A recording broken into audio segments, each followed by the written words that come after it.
I saw her with him, the same guy she told me not to worry about, and in that moment, everything made sense, not slowly, not over time, instantly, because all those times I felt something was off, all those moments I told myself I was overthinking, all those gut feelings I tried to ignore, they weren't wrong, I just didn't want them to be true. At first I just stood there, not reacting, not moving, because there's something about seeing it with your own eyes that hits different than just thinking about it. It's not a guess anymore, it's not a feeling, it's real. And in that moment, everything I tried to deny became clear. I remembered every time she said, "He's just a friend. You don't have to worry about him. It's nothing like that." And I believed her, not because I was naive, but because I trusted her, and that's what made it hurt more. Not just seeing them together, but realizing I defended something that was already falling apart. All those moments where my gut told me something was off, I ignored them because I didn't want to be that guy, the one who overthinks, the one who questions everything, the one who doesn't trust. So I stayed calm, stayed understanding, stayed loyal, while she was slowly giving that energy to someone else. And seeing them together, it wasn't even what they were doing, it was how it looked. Comfortable, natural, like something that didn't just start, like something that had been building. While I was still trying to hold on to what we had, that's when it really hit me. I wasn't replaced overnight. I was replaced slowly, quietly, while I was still there. And that realization hurts in a different way, because it makes you feel like you were the only one still in it, while she was already somewhere else. For a second I wanted to confront her, ask questions, get answers, but then I realized something. I already had my answer right in front of me. No explanation could change what I just saw. And the truth is, it wasn't even about him. It was about what she chose. Because anyone can come into someone's life, but it takes a decision to give them the space that used to be yours. And she made that decision without saying it. That moment closed something in me, not out of anger, not out of hate, just clarity, because now there was nothing left to question, nothing left to figure out. Everything I needed to understand, I was right there. I saw her with the guy she told me not to worry about, and yeah, that hurt. But it also did something else. It removed the last bit of doubt I had, because now I know this for sure. When something feels off, it usually is, and next time, I won't ignore that feeling just to keep something going. Because the truth will always show itself. Eventually, there wasn't a big moment, no argument, no dramatic ending, no clear, this is over. That's what made it worse, because the moment I realized she stopped loving me was quiet. It was in the way she talked to me, the way her voice didn't carry the same feeling anymore, the way everything sounded the same, but felt different, and that's when it hit me. Nothing happened, but everything changed. At first I tried to ignore it, because when something shifts like that, your first instinct isn't to accept it, it's to explain it. Maybe she's just tired, maybe she's stressed, maybe she just needs time. So I kept talking to her like nothing changed. Like if I stayed the same, things would go back to how they were, but they didn't. The conversations were still there, but the feeling wasn't. She still replied, still answered, still kept things going just enough, but something was missing. That energy, that warmth, that feeling like she actually wanted to be there, and you can feel that difference even if you don't want to admit it. It wasn't what she said, it was how she said it.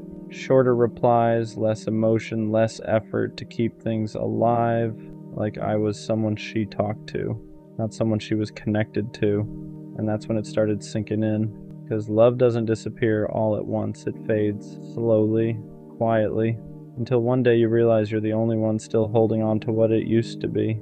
And that realization hits in the smallest moments. A dry reply, a delayed answer, a conversation that used to flow that now feeling forced.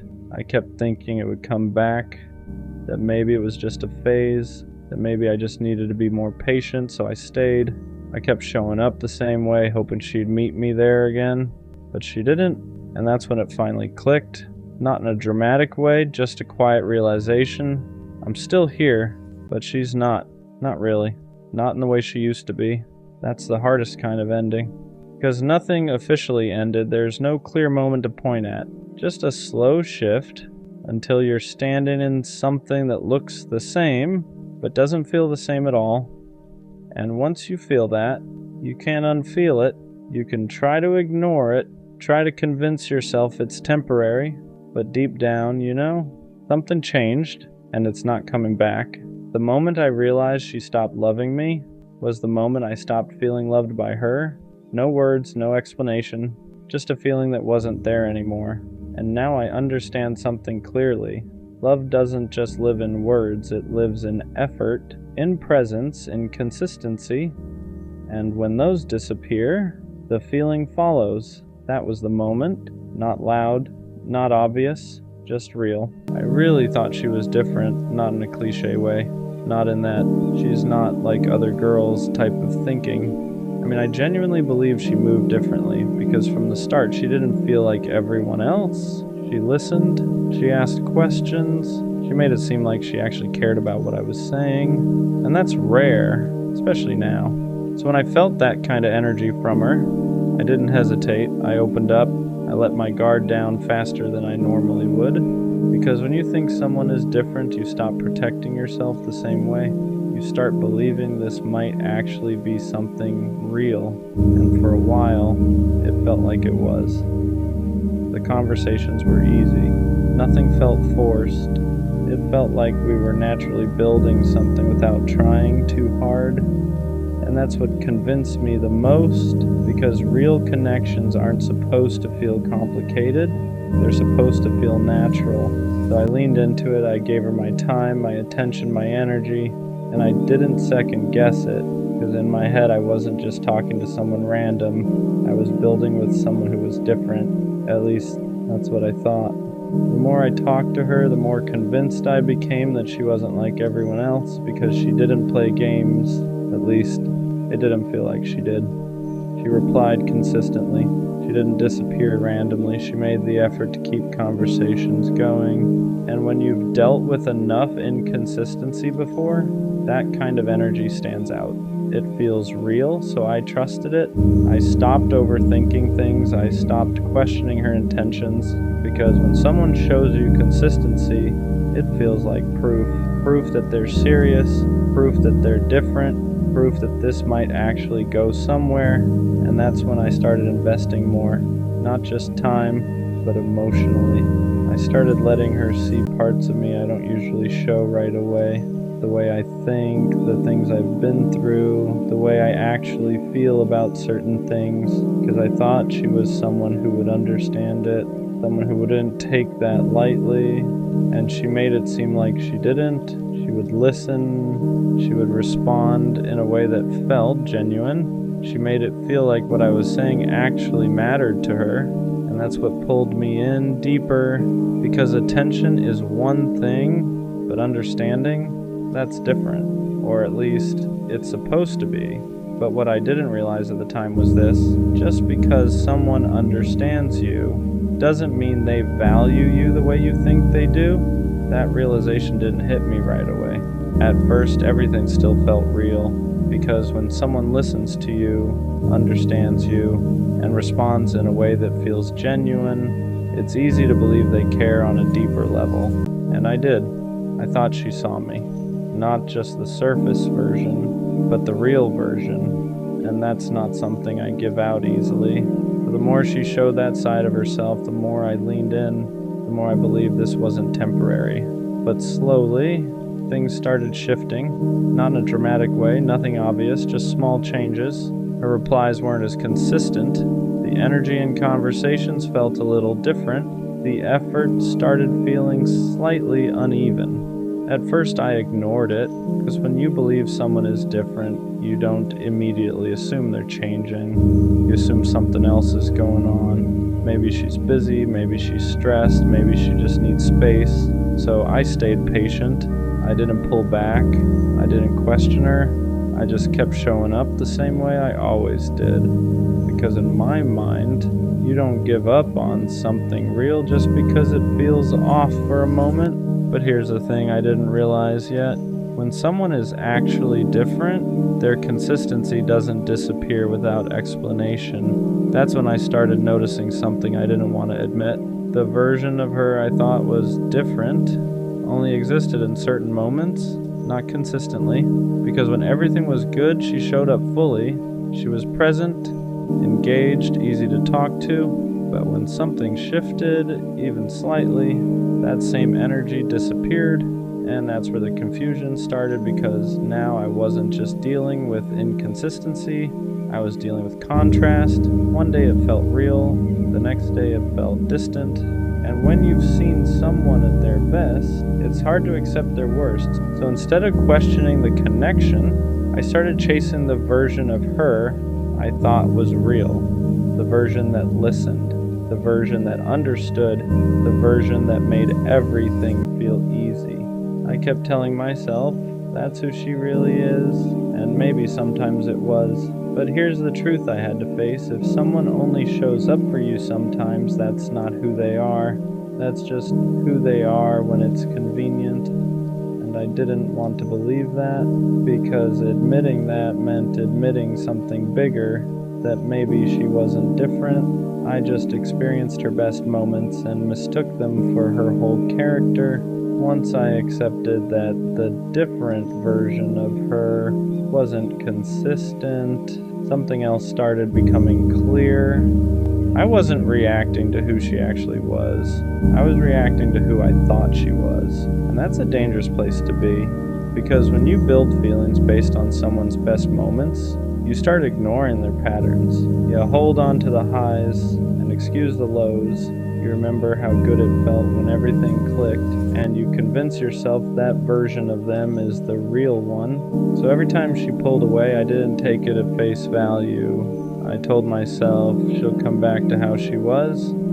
Every time the energy dropped, I didn't question it. I just stayed consistent, hoping things would reset. And sometimes they did. She would come back, the conversations would feel right again. The connection would feel easy again, and those moments would convince me all over again that she was different. But now, I understand something I didn't see back then. Those moments weren't proof of consistency, they were just temporary alignment. And temporary alignment feels real when you want something to work, but real connection doesn't come and go like that. It stays. The more I thought about it, the more I realized something I didn't want to admit.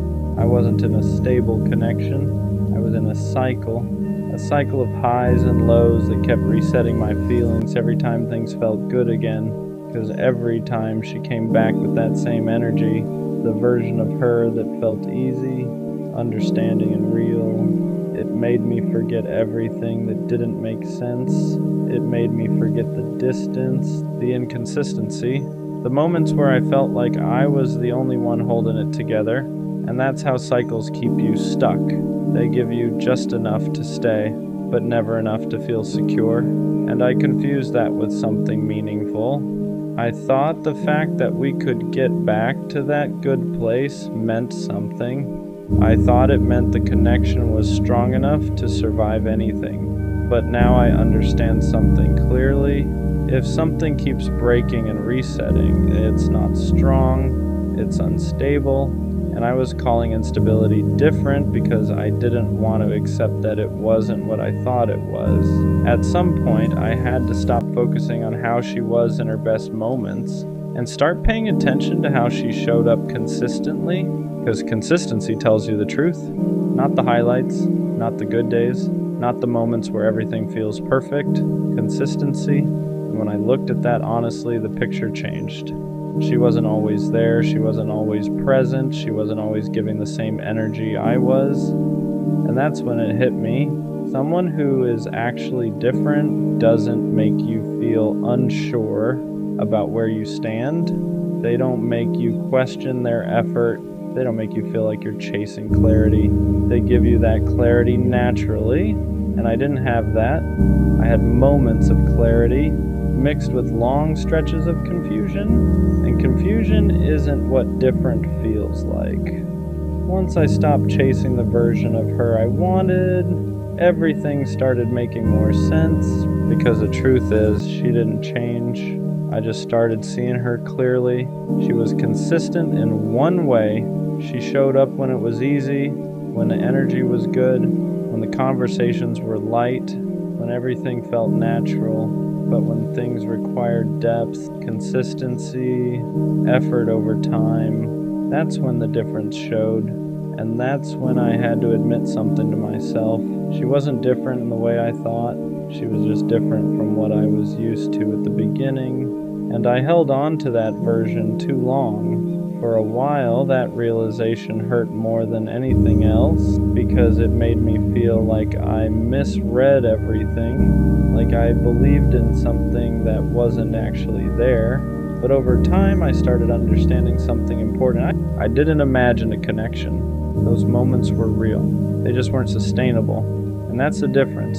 Something can feel real in the moment and still not be built to last. And I think that's what I experienced. Not something fake, just something temporary that I thought was permanent. So yeah, I thought she was different, and in some ways she was.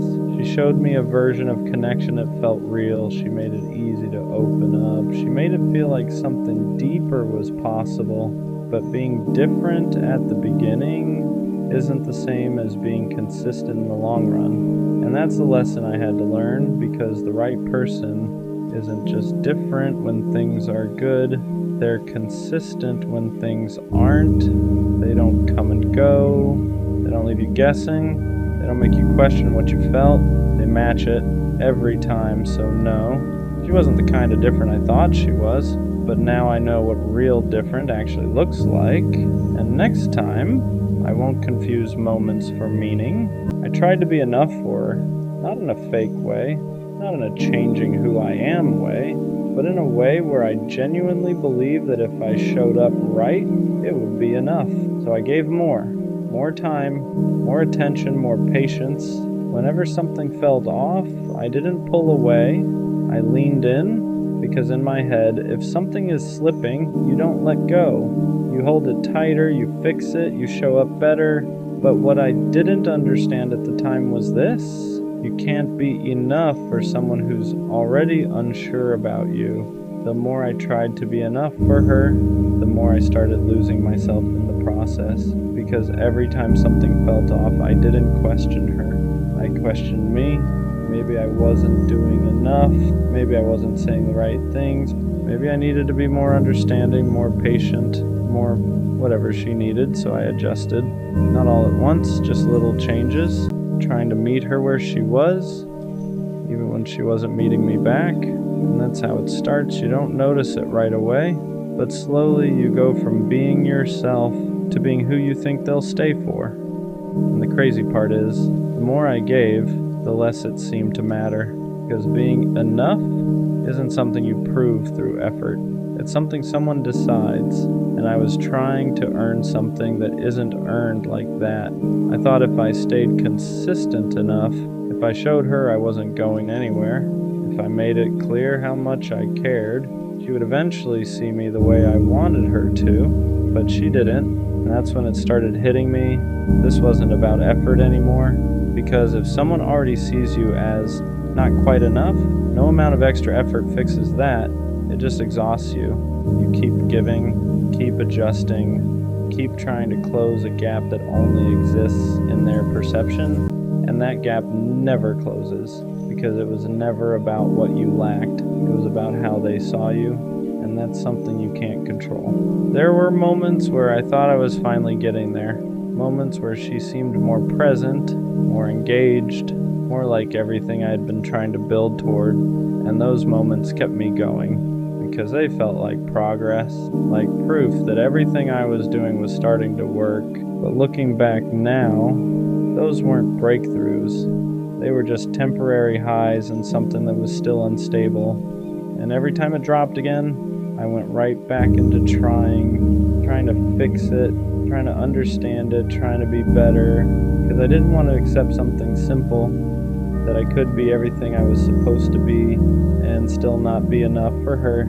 That's a hard truth to sit with, because it forces you to stop trying and just see things for what they are, For a while, I took it personally. I thought it meant something about me, like I was missing something, like I needed to improve something to be chosen. But now I understand something clearly. You're not supposed to feel like you're constantly proving your worth to someone who truly values you. That feeling, that constant need to be more, that's not love. That's insecurity being fed by inconsistency. Because the right person doesn't make you feel like you're almost enough. They don't keep you in a space where you're trying to level up just to be chosen. They see you clearly and they decide without you having to convince them, without you having to overextend yourself, without you having to question where you stand. And once I understood that, everything changed, because now I wasn't looking at myself like I needed to improve to be chosen. I was looking at the situation for what it really was. Misalignment, not lack, not failure, just two people who weren't seeing each other the same way. And no amount of effort fixes that. So yeah, I tried to be enough for her, and for a while I thought I wasn't, but now I see it differently. I was already enough, just not for her, and that's okay, because the goal was never to become enough for the wrong person. It's to be recognized by the right one, the one who doesn't need convincing, the one who doesn't need you to prove your value, the one who sees you and chooses you as you are. So I'm not trying to be more anymore, I'm just being real and letting the right person recognize it. I didn't walk into this guarded, I didn't play games, I didn't keep one foot out the door. I trusted you. I trusted your words. I trusted the way you looked at me like I was safe. I trusted the version of you showed me when it was just us. And that's what hurts the most. Not that you left, but that you let me believe you wouldn't. I opened up in ways I don't do often. I told you things I never say out loud. I let myself feel comfortable being soft around you, and you watched me do that. You knew how much it meant. You knew how careful I was with my heart, and you still broke it. Not all at once, not dramatically, slowly. You pulled back without explanation. You changed without warning. You stopped choosing me, but kept me close enough to not fully let go. And I stayed longer than I should have because I believed in the version of you I first met. That's on me. I ignored the signs, I excused the distance. I told myself you were just overwhelmed, just busy, just figuring things out. But the truth is, you were figuring out life without me, and I was still holding space for you, like you were coming back. What really broke me wasn't losing you. It was realizing I trusted someone who didn't protect my heart the way I protected theirs. You didn't just hurt me, you changed how I trust. Now I question things I never used to. I hesitate where I used to be open. I hold back where I used to give freely, not because I'm bitter, but because I learned the hard way that not everyone deserves access to me. I don't regret loving you. I regret trusting you with something you weren't ready to hold. And that's the part I'm still healing from. Not the heartbreak, but the betrayal of believing you were different. What messed me up the most was how easy it was for you, how easily you switched up, how quickly I became optional, how natural it felt for you to move on like nothing happened. Meanwhile, I was still trying to understand when things changed. I kept replaying conversations, looking for the moment where I messed it up, where I said too much, where I trusted too fast, because that's what you do when someone breaks your heart quietly. You don't get closure, you get questions. And the hardest one is always the same. How could you do this after everything I trusted you with? You knew my past. You knew how careful I was, you knew how long it took me to open up again, and instead of protecting that, you treated it like something temporary, like something you could step into and walk away from without consequences. I wasn't perfect, but I was honest. I didn't hide how I felt, I didn't pretend, I didn't keep you guessing, and that's why it hurt deeper, because I didn't lose you to dishonesty. I lost you to indifference, to the realization that I mattered more to myself than I ever did to you. And that's a hard thing to swallow when you trusted someone with your heart. After you broke my heart, it didn't just hurt, it rewired me. I didn't notice it right away. At first it was just silence, just heaviness, just missing you more than I wanted to admit. but then it showed up in how I loved. I stopped being as open, stopped saying things the moment I felt them, stopped assuming good intentions, not because I wanted to, but because trust didn't feel safe anymore. Before you, I believed if I was honest, I'd be met with honesty. If I was loyal, I'd be protected. If I trusted someone, they'd respect that. You broke that belief. Now every connection comes with hesitation. Every feeling comes with a pause. Every time someone gets close, a part of me wonders how long before they leave too. And that's the part that hurts quietly. You didn't just walk away. You made me doubt the version of myself that loved without fear. I catch myself holding back even when I don't want to. I catch myself preparing for loss before anything even begins, because trusting you taught me how much it costs when it goes wrong, and I hate that. I hate that your actions made softness feel like a liability, that honesty now feels risky, that love feels like something I have to guard instead of give. I'm not colder, I'm not heartless, I'm just more careful with a heart you proved can be broken even when it's given genuinely, and that's something I'm still learning how to undo. The anger didn't come right away. At first I blamed myself for trusting too fast, for believing too much, for not seeing it sooner. But anger shows up when the fog finally clears, when you realize you didn't ask for too much, you just asked the wrong person. I wasn't wrong for trusting you. I wasn't weak for opening up. I wasn't naive for believing your words. You just didn't deserve the level of honesty I gave you. And that truth stings, because it means the pain wasn't a lesson about loving better. It was a lesson about choosing better. You knew what you were doing. You knew how much I cared. You knew how much trust cost me. And you still chose yourself without considering the damage. That's where the anger lives, not in hatred, but in clarity. In the realization that I gave real effort to someone who treated it casually, that I showed up while you slowly checked out, that I protected your feelings while you ignored mine, and I don't hate you for leaving. I'm angry because you stayed long enough to earn my trust and left like it never mattered. That kind of hurt doesn't make you loud, it makes you precise. It teaches you that love without accountability isn't love at all. And from that point on, I stopped questioning my worth and started questioning why I ever doubted it. At some point, I stopped waiting for closure from you. Not because I got answers, but because I realized I wasn't going to. You never explained yourself, never owned the hurt, never acknowledged what it cost me to trust you, and for a while that ate at me. I wanted you to see it, to understand what you broke, to say something that made it make sense. But silence was the answer, not the one I wanted, the one I needed, because it showed me that the kind of closure I was looking for was never coming from you. So I had to give it to myself. I had to accept that some people don't leave loudly.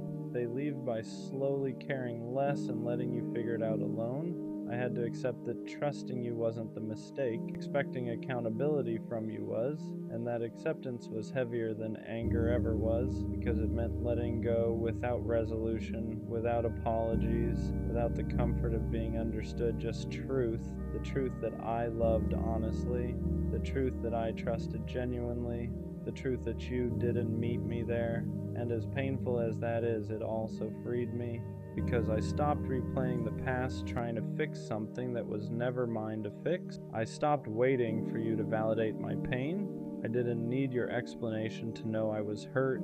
I didn't need your apology to know I deserved better. Sometimes closure isn't a conversation. Sometimes it's the moment you stop giving someone access to a heart they already proved they wouldn't protect. After everything fell apart, the hardest thing wasn't trusting someone new. It was trusting myself again, trusting that my instincts weren't broken, trusting that my heart wasn't a liability, trusting that loving you didn't mean there was something wrong with me.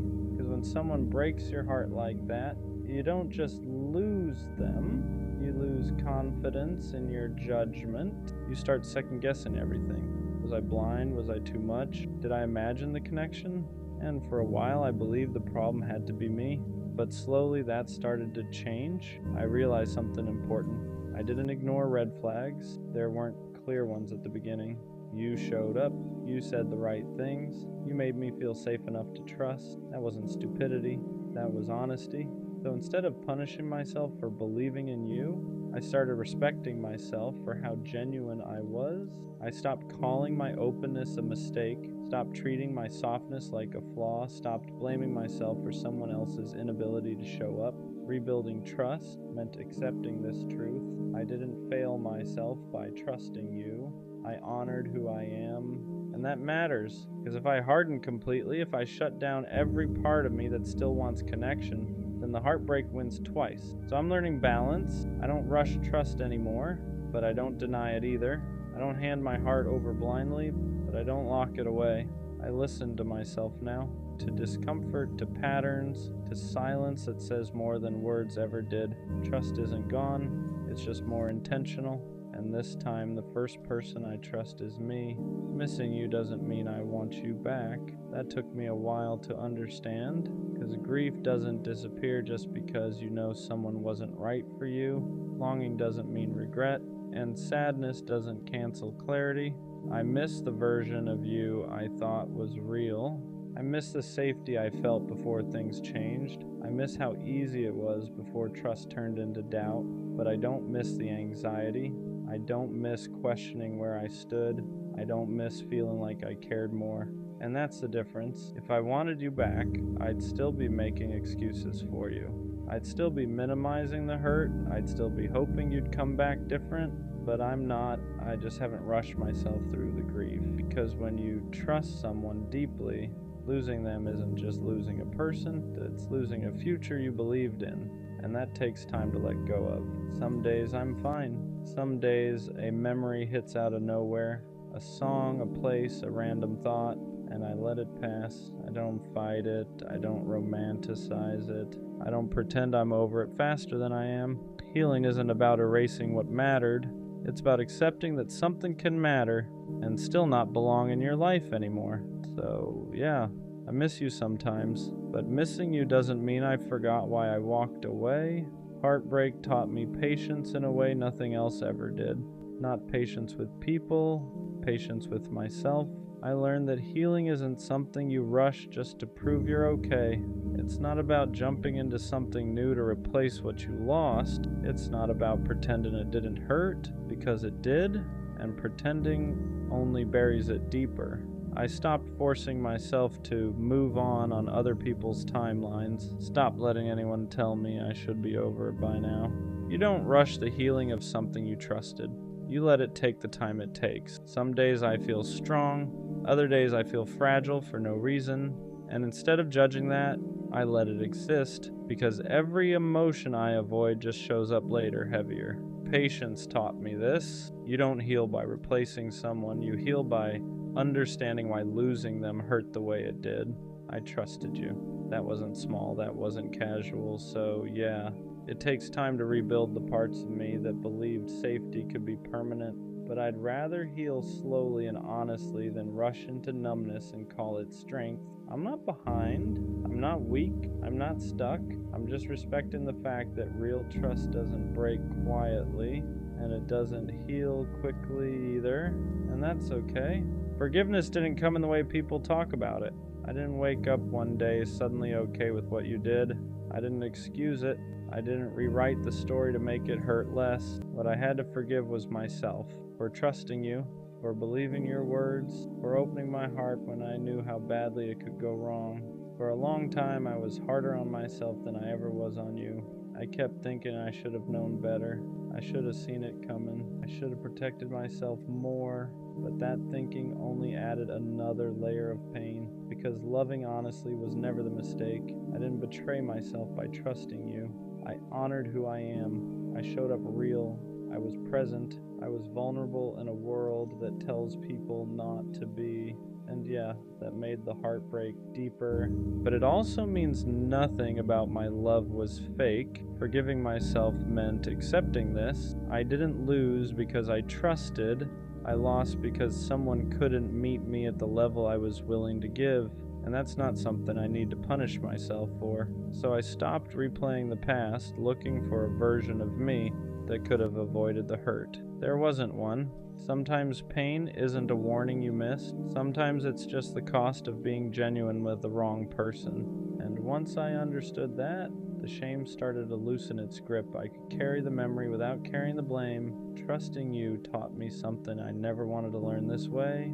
That love can be real and still not last. That intentions can be genuine and still fall apart. That opening your heart doesn't guarantee someone will protect it, but it also taught me something else, something important. I learned that the way I love isn't the problem. I didn't lose myself by trusting you. I didn't fail because I believed in us. I didn't weaken myself by being honest. I showed up as who I am, and that matters. You broke my heart, but you didn't break my ability to love. You shook my trust, but you didn't erase my values. You hurt me, but you didn't define me. What you really did was show me the difference between someone who feels safe and someone who actually is, between words and consistency, between effort and presence, between connection and commitment. I won't forget you, not because I want you back, but because you were a chapter that taught me how deeply I can feel. And next time, I won't give that depth to someone who treats it casually. I'll trust again, just not blindly. I'll love again, just not at the cost of myself. You didn't ruin love for me. You clarified it. And even though the heartbreak hurt, I walk away knowing this. I was real.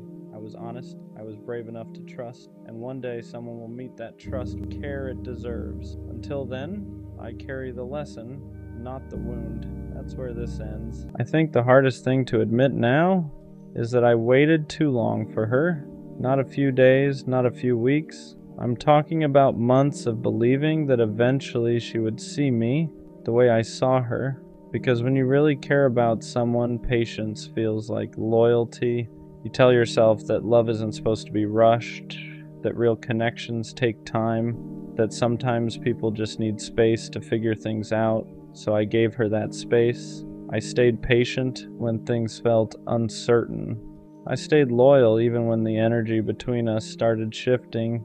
And every time something felt off, I told myself the same thing. Just give it time. Time would make her realize how much I cared. Time would make the connection stronger. Time would make everything finally fall into place. But looking back now, I realize something painful. Sometimes time doesn't fix things. Sometimes time just shows you what someone was never going to choose. And while I was waiting, she was slowly moving in a different direction. Well, when you wait for someone you care about, it doesn't feel like you're wasting time. It feels like you're being loyal. You tell yourself that patience is proof that your feelings are real, that if you just stay consistent long enough, eventually they'll see what's right in front of them. So that's what I did. I stayed. Even when the signs started becoming confusing, there were moments where she would pull closer again. Moments where the conversations felt like they used to. Moments where she would say things that made it seem like maybe, just maybe, we were finally getting somewhere. And every time that happened, it reset my hope. It made me believe the waiting was worth it. Because hope is powerful. Hope convinces you that the future will eventually match the way you feel. But the problem with hope is that it can keep you standing in the same place while the other person is slowly walking somewhere else. And I didn't see that at the time, because while I was waiting for things to become clearer, she was slowly becoming less certain about us. And the scariest part is how quietly that shift happens. It doesn't start with a big moment. It starts with small changes, replies that come slower, conversations that feel shorter, energy that feels just a little different than before. At first you ignore it because you tell yourself the same thing you've been telling yourself the whole time. Just give it time. But sometimes time doesn't move people closer. Sometimes it slowly moves them away. And by the time you realize that, you've already waited longer than you should have. The strange thing about waiting for someone is that you don't realize how much time you're giving away until you look back at it. While I was waiting for her to figure out her feelings, my whole mindset was built around patience. I told myself that real connections take time, that people sometimes need space before they realize what's right in front of them. So whenever things felt uncertain, I convinced myself that uncertainty was just part of the process. I thought eventually she would see me the way I saw her, but the longer I waited, the more the relationship started feeling one-sided. Not in obvious ways. She still talked to me. She still checked in sometimes. She still kept the connection alive just enough that it never felt completely over. And that's the part that kept me there, because every small moment of closeness made it seem like progress. Like maybe we were finally moving towards something real. But looking back now, those moments didn't mean we were getting closer. They just meant she wasn't ready to fully let me go yet. And there's a big difference between someone building something with you and someone keeping you close while they're still figuring out what they want. At the time, I couldn't see that difference clearly. All I knew was that I cared about her, and I believed that eventually she would care about me the same way. So I stayed patient, even when the signs started becoming harder to ignore, even when the connection started feeling less stable than it used to. Because once you invest that much time waiting for someone, it becomes harder to walk away. You start telling yourself that leaving now would mean all that waiting was for nothing. So you stay longer, you give it more time, you hope just a little more, and that's how you end up realizing something painful later on. You didn't just wait for her. You waited too long. The hardest part about waiting too long for someone is realizing that the time you gave them was real, even if the outcome wasn't. Because every day I stayed patient, I believed it meant something. Every message I sent, every conversation where I tried to understand her better, every moment where I chose to stay instead of walking away when things felt uncertain, to me those moments were proof that I cared, proof that the connection mattered enough to fight for. But there's something difficult about waiting that you don't notice until it's already happened. Waiting slowly turns into hoping, and hoping slowly turns into ignoring reality. There were signs that things weren't moving the way I thought they were. Moments where her effort didn't match mine. Moments where the connection felt like it was staying in the same place instead of growing. Moments where it felt like I was investing more emotionally than she was. But every time I noticed those signs, I told myself the same thing. Just give it more time. Because when you care about someone, you don't want to believe the connection might not lead anywhere. You want to believe the patience will eventually pay off. But the truth is, patience only works when both people are moving toward the same thing. If one person is waiting while the other person is slowly drifting away, time doesn't bring you closer. It just stretches the distance. And by the time I started realizing that, I had already waited longer than I should have. Another thing about waiting too long for someone is how quietly it changes your life. Because when you're emotionally invested in someone, your decisions start revolving around them. You hold space for them in your future. You imagine what things could become. You avoid moving on because a part of you still believes they might eventually choose you. And that's exactly what I did. I didn't explore other connections. I didn't let myself get too close to anyone else because, in my mind, I was already committed to her, even if the relationship wasn't fully defined.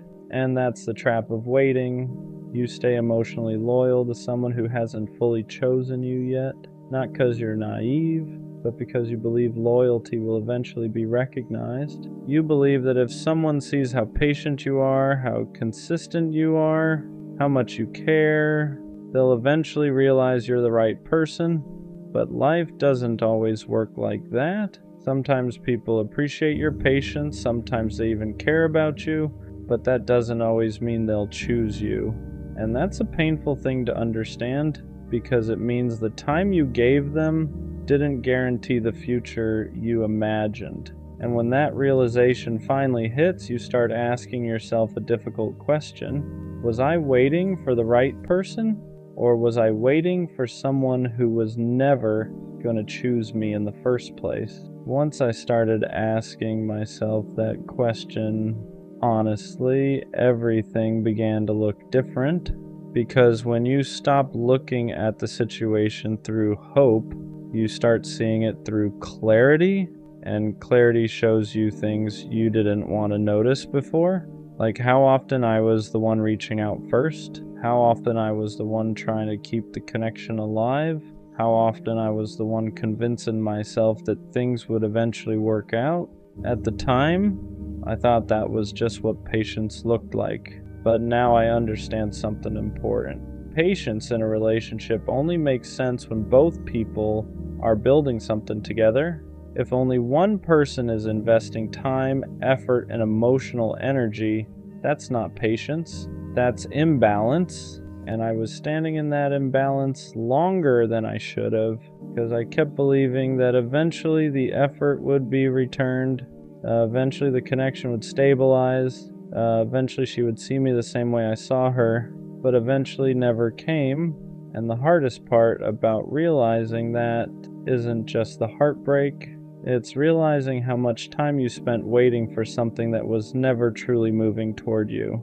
For a while, that realization made me feel foolish, because it made me feel like I should have known sooner, like I should have seen the signs earlier, like I should have walked away the moment things started feeling uncertain. But the truth is, caring about someone doesn't make you foolish. It makes you human. When you believe in someone, you want to give them the benefit of the doubt. You want to believe their uncertainty is temporary. You want to believe the connection you feel will eventually become mutual, so you stay longer, you give more time, you hope a little harder, and sometimes that hope leads to something real. But sometimes it just leads to a lesson. And the lesson I learned is something I'll never forget. You shouldn't have to wait indefinitely for someone to recognize your value. If someone truly sees you as part of their future, they don't leave you standing in uncertainty for months. They choose you, and they show that choice through their actions. Once I understood that, the pain started changing into something else. Perspective. Because waiting too long for someone doesn't mean you were weak. It means you believed in the possibility of something meaningful. And there's nothing wrong with believing in people, but there's a difference between believing in someone and ignoring the reality of their actions, because actions always tell the truth eventually. Someone who truly wants you doesn't keep you waiting forever. They don't keep you guessing about where you stand. They don't keep you in a place where you feel like you're hoping more than you're building. They make their intentions clear, and if someone doesn't do that, the waiting only leads to one outcome. Eventually you realize you were holding space for someone who wasn't holding space for you. When I finally stopped waiting for her, something surprising happened. I started getting my clarity back.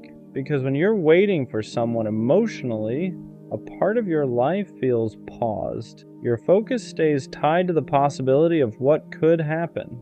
Your decisions revolve around the connection. Your energy stays invested in someone who might not even be moving in the same direction. But the moment you stop waiting, everything shifts. You start seeing things more objectively. You start realizing how much emotional energy you were giving to someone who wasn't fully present, and you start understanding something important. The time you spent waiting wasn't wasted. It taught you exactly what you should never accept again. Looking back now, I can honestly say I waited too long for her, but I don't regret caring. I don't regret being patient, because those things say something about who I am. What I do regret is staying in uncertainty longer than I should have, because the right person doesn't make you wait forever to feel chosen. They don't keep you in a constant state of hoping. They don't make you question whether the connection is real. They make their intentions clear. They meet your effort with their own, and they move forward with you, not away from you. So yeah, I waited too long for her, but that experience taught me something I'll carry with me forever. Next time I won't stay in a place where I feel like I'm waiting to be chosen, because the right connection doesn't feel like waiting. It feels like moving forward together. I don't think I was ever her first choice. Not really. At the time I thought I was. She talked to me every day. She laughed at my jokes. She told me things she said she didn't tell anyone else. And when someone gives you that kind of attention, it's easy to believe you're the person they truly want. So I believed it. I believed that when she said she cared, she meant it. I believed that when she chose to spend time with me, it meant I mattered. I believed that whatever we were building was real. But looking back now, there were small signs I ignored, little moments where something didn't fully add up, times where she seemed unsure about us, times where her attention felt divided, times where it felt like she was still searching for something, even while she was with me. At the time, I brushed those moments off, because when you care about someone, you don't want to believe you're just an option. You want to believe you're the decision. So I stayed patient. I stayed loyal. I kept showing up the same way every day. But the truth is, when someone sees you as their first choice, you don't feel uncertain about it. You don't feel like you're competing with invisible possibilities. You don't feel like their attention could shift at any moment. Being someone's first choice feels stable. It feels clear. And what we had wasn't always clear. There were moments where it felt strong, but there were also moments where it felt like I was trying harder to keep the connection alive. Like I was the one holding the weight of something she wasn't fully sure about, and I didn't want to admit that to myself because nobody wants to believe they're someone's second option. But eventually the truth shows itself, not through words, through choices. And one day, her choices made something very clear. I wasn't the person she truly wanted. I was the person she stayed with until someone else felt like a better direction. And that realization hurts in a way that's hard to explain, because it doesn't just break your heart, it makes you question every moment that came before it. Once the idea entered my head that I might not have been her first choice, it was impossible to ignore, because suddenly memories started looking different. Moments that once felt normal started carrying a different meaning. I remember the times she hesitated when talking about the future, the times she seemed distracted when we were together, the times where her energy felt slightly distant, even though she was right there in front of me. Back then, I didn't question it too much. When you care about someone, you naturally assume the best about them. You assume the connection is mutual. You assume the effort you're putting in is being matched emotionally. But sometimes the truth sits quietly in the background while we convince ourselves everything is fine. And that's what it felt like when I started replaying those memories. Like the signs were always there, but I didn't want to see them. Because nobody wants to believe they're the backup plan. Nobody wants to believe they're the person someone stays with while they're still figuring out what they really want. But when someone truly sees you as their first choice, things feel different. There's clarity, there's certainty. You don't constantly feel like you have to prove why you deserve to be there. You don't feel like their attention might shift if the right opportunity appears. But with her, there were moments where I felt that uncertainty, and I kept pushing it away because admitting it would have meant admitting something painful, that maybe she cared about me, but not in the way I cared about her. And that's a difficult thing to face, because it means the connection wasn't equal. One person was fully invested, the other person was still deciding. And when one person is deciding while the other person is committed, the balance is already off.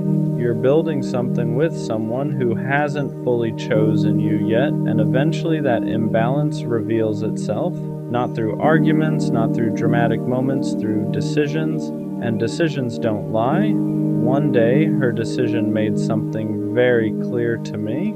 I wasn't the person she was always sure about. I was the person she stayed with, while she kept wondering if someone else might be a better choice. When you start realizing you were never someone's first choice, the hardest part isn't the breakup.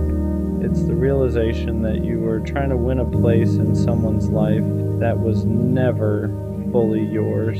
Because when someone truly chooses you, you don't feel like you're competing with invisible options. You don't feel like their attention could disappear the moment something new shows up. You don't feel like you constantly have to prove why you deserve to be there. But with her, that feeling existed sometimes, not all the time, just enough to quietly sit in the back of my mind. There were moments where everything felt perfect. We'd talk for hours, we'd laugh like nothing else in the world mattered. And during those moments, I believed completely that I was the person she wanted. But then there were other moments where she seemed unsure, moments where her energy changed, moments where I felt like I was the one holding the connection together. And the strange thing about being someone's second option is this: they can still care about you, they can still enjoy your company, they can still appreciate what you bring into their life, but deep down, there's a part of them that hasn't fully committed, a part of them that's still wondering, still looking, still asking themselves if there's something else out there that fits them better. And that's a painful place to stand in someone's life, because while you're building something real, they're still evaluating it. You're investing, they're deciding, you're certain, they're uncertain, and when one person is certain while the other person is unsure, the outcome is almost always the same. Eventually, the person who was unsure finds a direction that feels clearer to them. And when that happens, the person who was giving everything suddenly realizes something heartbreaking. They were never the final decision. They were the temporary one. The moment I finally accepted that I was never her first choice, everything started making more sense. For the longest time, I thought the problem was something I did wrong. Maybe I didn't say the right things. Maybe I didn't keep things exciting enough. Maybe I should have noticed the distance sooner. Your mind does that when someone walks away.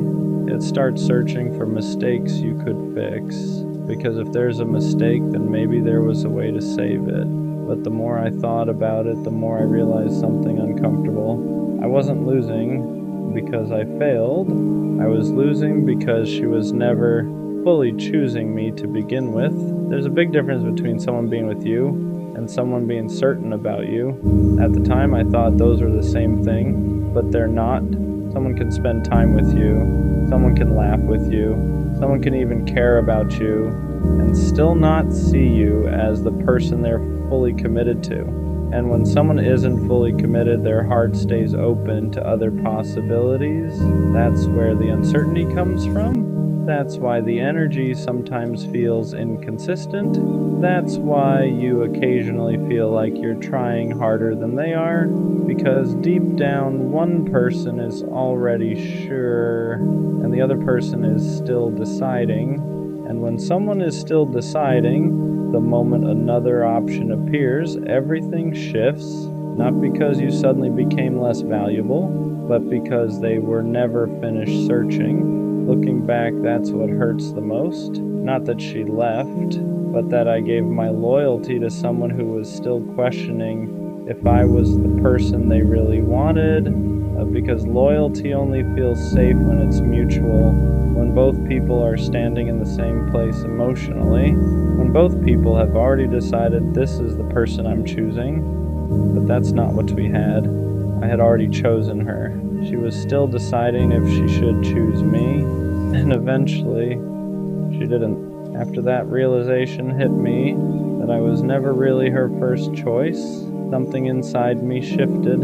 At first it felt humiliating, because nobody wants to admit they were standing in someone's life as a possibility instead of a priority.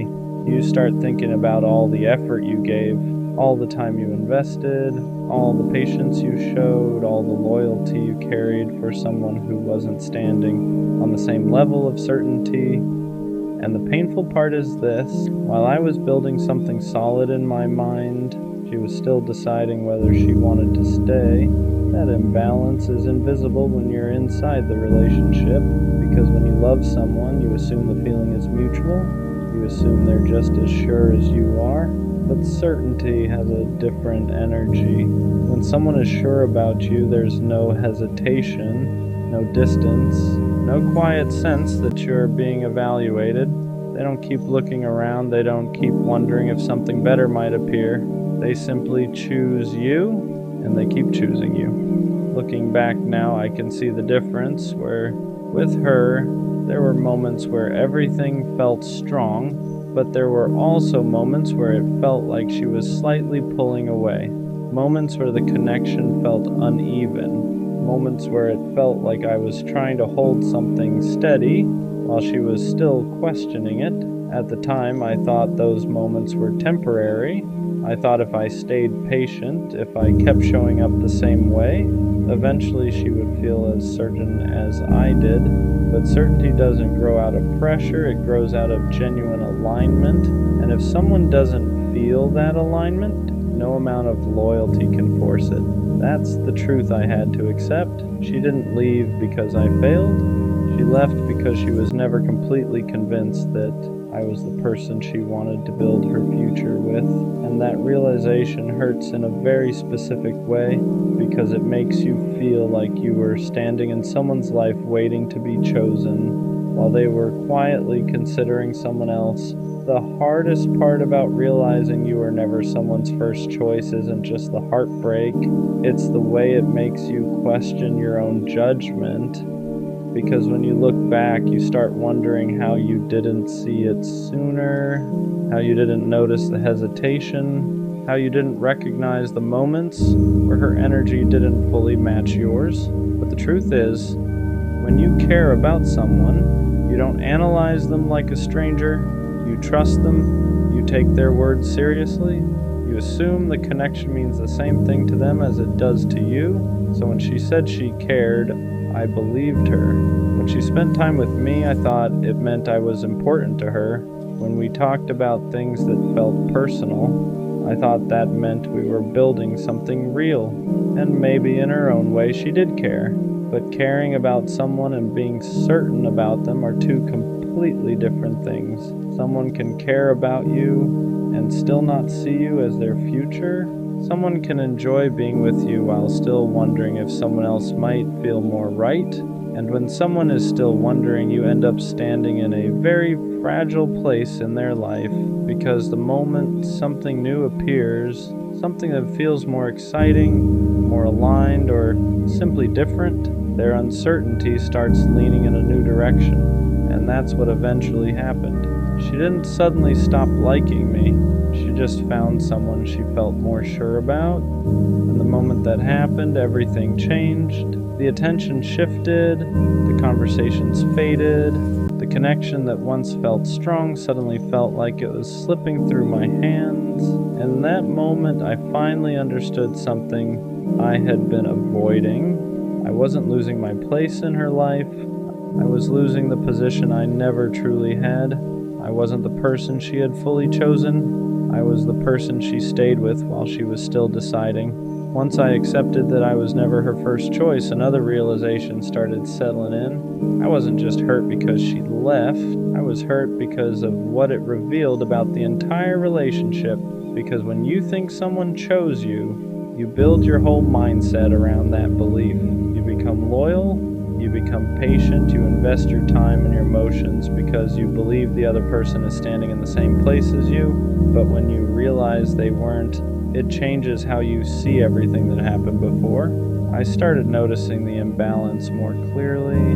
The moments where I adjusted my schedule to make time for her.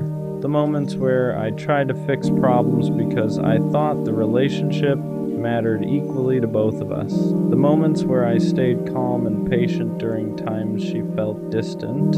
I thought I was protecting something meaningful, but now I understand something I didn't see then. I was protecting a relationship that she was still questioning, and when one person is protecting something while the other person is still deciding if they even want it, the outcome is almost inevitable, because eventually the person who's unsure finds something that feels more certain. And when that happens, the person who was investing everything suddenly realizes something painful.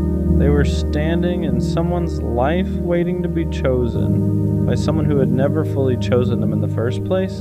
That's a difficult truth to accept, because it forces you to admit that the relationship meant more to you than it did to them. It forces you to admit that while you were building something in your mind, they were still exploring their options, and that realization hits your pride in a way that's hard to describe, not because you hate the other person, but because it makes you question your own judgment.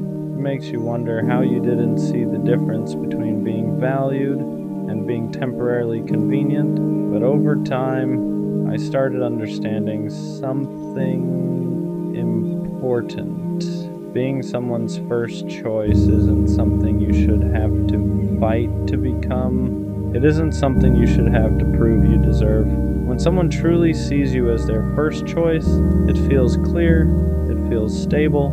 You don't spend your time wondering if someone else might replace you, because they've already decided where they stand. And with her, that decision was never fully made, not in the way I thought it was. After enough time passed, the pain of realizing I was never her first choice slowly started turning into something else. Clarity, because once the emotion settled down, you begin seeing the relationship without the illusion you had while you were inside it. When I was with her, I kept thinking that if I just stayed loyal enough, patient enough, supportive enough, eventually she would see that I was the right person. I thought certainty was something that would grow over time. But real certainty doesn't need to be convinced, it doesn't need to be proven. When someone truly sees you as their first choice, they don't hesitate. They don't keep looking around. They don't treat you like a possibility they're still evaluating. They choose you, and that choice feels obvious. Looking back, I realized I spent a lot of time trying to earn a position that should have been natural. Trying harder, showing more patience, giving more understanding whenever things felt off. And at the time, I thought that effort meant I was being strong, but now I understand something I didn't see before. You shouldn't have to fight to become someone's first choice. If someone truly values you, you won't feel like you're constantly proving your worth. You won't feel like your place in their life is temporary. You won't feel like their attention could shift the moment something new appears with the right person. That kind of uncertainty doesn't exist, and realizing that changed the way I looked at the whole situation, because for a long time I thought losing her meant I lost something important, but the truth is I lost a position that was never fully secure to begin with. I was trying to build a future with someone who had never fully decided that I was the person they wanted to build it with. And once you see that clearly, the pain starts losing its power, because you realize something important. You didn't lose someone who was fully committed to you. You lost someone who was still searching. Once I finally accepted that I was never her first choice, something unexpected happened. The story in my head started changing. For a long time, I looked at the situation like I had lost something valuable, like someone had taken my place, like I had somehow been replaced by someone better. But when you step back from the emotion and really look at the situation, you start realizing something different. I wasn't replaced, I was simply standing in a place that was never fully mine. Because when someone truly sees you as their first choice, there isn't a long period of hesitation. There isn't a constant feeling that something might change. There isn't a quiet sense that they're still evaluating their options. When someone knows they want you, the energy feels different. It feels stable, it feels certain. You don't spend your time wondering where you stand. You already know. And the truth is, with her, I never fully had that certainty. There were moments where it felt strong, moments where the connection felt real, but there were also moments where something felt slightly off, moments where I felt like I was trying harder to hold things together, moments where it felt like she was still deciding how much of herself she wanted to give. At the time, I ignored those feelings, because when you love someone, you want to believe the connection is mutual, you want to believe the effort is balanced, but effort and certainty are two different things. Someone can enjoy what you give them while still being unsure if you're the person they truly want, And when someone is unsure, their heart is still open to other possibilities. That's what eventually happened. She didn't suddenly stop caring about me. She simply found someone she felt more certain about. And once that certainty appeared, my place in her life disappeared. At first, that realization felt humiliating, but over time it started feeling like clarity, because it reminded me of something important. You shouldn't have to fight to become someone's first choice. If someone truly values you, that position is obvious. Looking back now, the hardest part about realizing I was never her first choice wasn't the breakup, it was the lesson. Because it forced me to understand something about relationships that I didn't fully grasp before. Love isn't just about how much you care about someone. It's about whether that care is equally returned. You can be loyal, you can be patient, you can give someone your time, your attention, and your effort. But if the other person hasn't fully chosen you, none of that guarantees they'll stay. And that's a painful truth to learn, but it's also an important one because it changes the way you look at relationships moving forward. It teaches you that being someone's first choice isn't something you should have to earn through constant effort. It should be something they feel naturally, something they decide clearly, something they show through their actions. Because when someone truly chooses you, you won't feel like you're competing with invisible possibilities. You won't feel like their attention could disappear at any moment. You won't feel like you're just temporarily filling a space in their life. You'll feel secure, you'll feel valued, you'll feel chosen, and that's the kind of connection everyone deserves. For a long time, I thought realizing I was never her first choice meant I had lost something important, but now I see it differently. What I actually lost was a situation where I was giving my loyalty to someone who had never fully decided they wanted it, and losing that isn't a failure, it's a redirection. Because one day I'll meet someone who doesn't hesitate, someone who doesn't keep looking for alternatives, someone who doesn't treat my presence like something temporary, someone who chooses me without needing time to decide. And when that happens, the difference will be obvious. Because for the first time, I won't feel like I'm trying to become someone's first choice.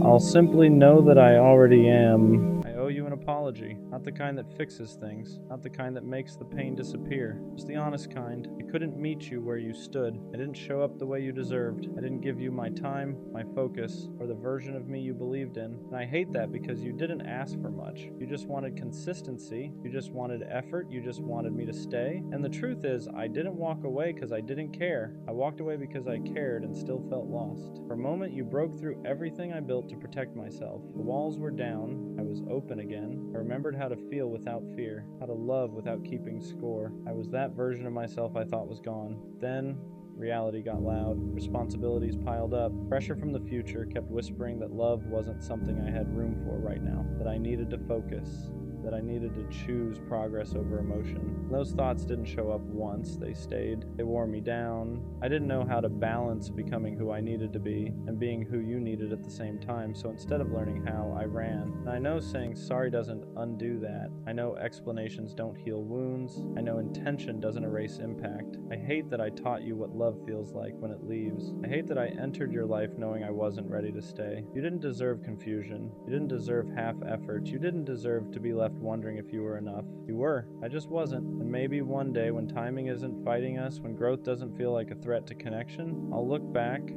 and understand why it had to end like this. But for now, all I can give you is honesty, not excuses, not promises, just this truth. I didn't fail to love because you weren't right. I failed because I wasn't ready. What hurts the most is knowing I saw the damage happening in real time and still didn't know how to stop it. I felt myself pulling away while you were still reaching out. I noticed the distance growing before I ever said a word about it, and instead of communicating the fear, the confusion, the pressure I was under, I stayed quiet. I chose silence because it was easier than admitting I didn't have have the capacity to love you the way you needed. I convinced myself I was protecting you by leaving, that if I walked away early it would hurt less. But that was just another lie I told myself to make it easier to go. Because walking away doesn't soften the impact, it just changes the shape of the pain. Instead of closure, it leaves questions. Instead of understanding, it leaves self-doubt. And I hate that I played a part in that for you. You probably wondered what changed. You said something wrong. If you asked for too much, if loving me was a mistake, that's the part that keeps me up at night. Because none of this was your fault. You didn't push me away, you didn't move too fast, you didn't love wrong. You loved honestly, and I wasn't prepared to receive that. I wish I could tell you that timing is just an excuse. That if you really love someone, you make it work no matter what. But the truth is messier than that. Sometimes people are still becoming who they need to be. Sometimes they're carrying pressure they don't know how to put down. And sometimes they mistake love for something they need to run from instead of lean into. I didn't leave because you weren't enough. I left because I felt like I was failing at everything at once. And instead of asking for patience, I chose distance. I know apologies don't fix what's broken. I know understanding doesn't erase the hurt. But if there's one thing I hope you never forget, it's this. You didn't lose me because you loved too much. I lost you because I didn't know how to stay. There's a weight that comes with being the one who leaves. People think the person who walks away always has it easier. But that's not true. Walking away doesn't mean you stop feeling. It just means you carry the guilt quietly. You replay moments where you should have stayed, moments where you should have fought harder, moments where you almost turned around but didn't. I still think about the way you looked at me when you trusted me, the way you believed in something I wasn't brave enough to hold on to. That kind of trust stays with you. It doesn't disappear just because the relationship ended. It becomes a reminder of what you weren't ready to protect. I know from the outside it probably looks like I chose myself, like I chose my future over you, but it never felt like a clean choice. It felt like failing two things at once, losing you and losing the version of myself that finally felt understood. I didn't walk away empowered, I walked away conflicted. Some nights I wonder what would have happened if I stayed, if I tried harder to balance everything instead of running from it, if I learned how to grow with you instead of convincing myself I had to grow alone. But wondering doesn't change reality. It just reminds me that timing can ruin something real if you let fear lead the decision. I hope you never think I took your love lightly. I felt it, I just didn't know how to carry it without dropping everything else in my life. And instead of learning how, I chose the easier pain. The pain of absence instead of the pain of effort. If you ever question your worth because of how I left, please don't. The fact that I felt safe enough to open up, even briefly, says everything about you. The fact that I couldn't stay says everything about where I was, not who you are. There's something I never said out loud, and maybe I should have. Leaving didn't make things quieter in my head. It made them louder, because once you're gone, there's no distraction from the truth, no comfort of your presence, no reassurance to lean on when doubt creeps in. Just you, alone, facing the consequences of the choice you made. I had to sit with the fact that I hurt someone who only wanted to love me right, that I walked away from something genuine because I was scared of not being enough in the future I was chasing. And fear has a way of disguising itself as logic. It tells you you're being responsible, when really you're just running. I told myself I'd come back when things settled down, when life felt more manageable, when I had my priorities straight. But life doesn't pause to give you a second chance at people. And by the time you realize what you lost, the door is usually already closed. What I regret most isn't just leaving. It's not explaining myself fully while I was still there. I didn't give you the clarity you deserved. I let you fill in the blanks on your own, and that's unfair. Silence leaves room for self-blame, and you never deserve to carry that. You probably questioned if the love was real, if the moments meant anything. They did, every single one. The meaning alone isn't always enough to keep two people together when one of them doesn't know how to stay grounded. I'm learning now that growth doesn't have to come at the cost of connection, that ambition and love aren't enemies, that sometimes the bravest thing isn't walking away, but learning how to hold two things at once. I just wish I learned that lesson sooner. The hardest part to accept is that some lessons only make sense after the damage is done. I didn't understand back then that love isn't something you pause and come back to later. When life is more convenient, love happens in the middle of the chaos, and the uncertainty, and the balancing act you're scared you'll fail at. And I failed because I thought I had to choose one path or the other. I thought I had to become someone first before I could love you properly. I didn't realize that loving you could have been part of becoming that person. Instead, I treated love like a distraction instead of support, like something I had to set aside instead of something that could have helped carry the weight. Now I see how unfair that was to you. You were willing to grow alongside me. You weren't asking for perfection. affection, you were asking for presence, for effort, for honesty. And instead of trusting that, I doubted myself so much that I made the choice for both of us. There's a strange loneliness that comes with choosing growth the wrong way. You make progress, but it feels hollow. You reach milestones and realize there's no one to share them with. And that's when it hits you that success without connection can still feel empty. I don't regret wanting more out of life. I regret not knowing how to include you in that vision. I regret thinking I had to do everything alone, because strength isn't isolation. Strength is knowing when to lean on someone who's willing to stand with you. If I could say one thing without apologizing again, it would be this: don't let my fear make you afraid to love again. Don't let my timing convince you that you asked for too much. You didn't. It just wasn't ready to rise to the moment. There's a quiet regret that doesn't show up right away. It creeps in later when life slows down and you finally have time to reflect. When the noise fades and you're left alone with the truth. That regret isn't loud or dramatic, it's subtle. The realization that you let go of something real because you were afraid of not being able to handle it. I used to think walking away meant I was choosing myself. Now I understand that choosing yourself doesn't always mean leaving. Sometimes it means staying and learning how to show up better, and I didn't know how to do that back then. I thought distance would give me clarity. All it really gave me was perspective. I wish I had sooner. I see now how rare it is to find someone willing to love you while you're still figuring yourself out. Someone patient enough to stand beside you without demanding you have everything together. And I walked away from that because I didn't believe I could be both growing and loving at the same time. There are moments I want to reach out, to explain everything I didn't know how to say before, but I don't, because reopening wounds for my own peace wouldn't be fair to you. Some apologies are meant to stay unspoken, carried quietly as lessons instead of words. I hope you found someone who meets you with the same energy you gave, someone who doesn't hesitate, someone who chooses you without second guessing. And if you haven't yet, I hope you at least learned that the love you offer is rare. The way you care isn't something everyone can handle, but the right person will treasure it. As for me, I'm learning that readiness isn't something you wait for.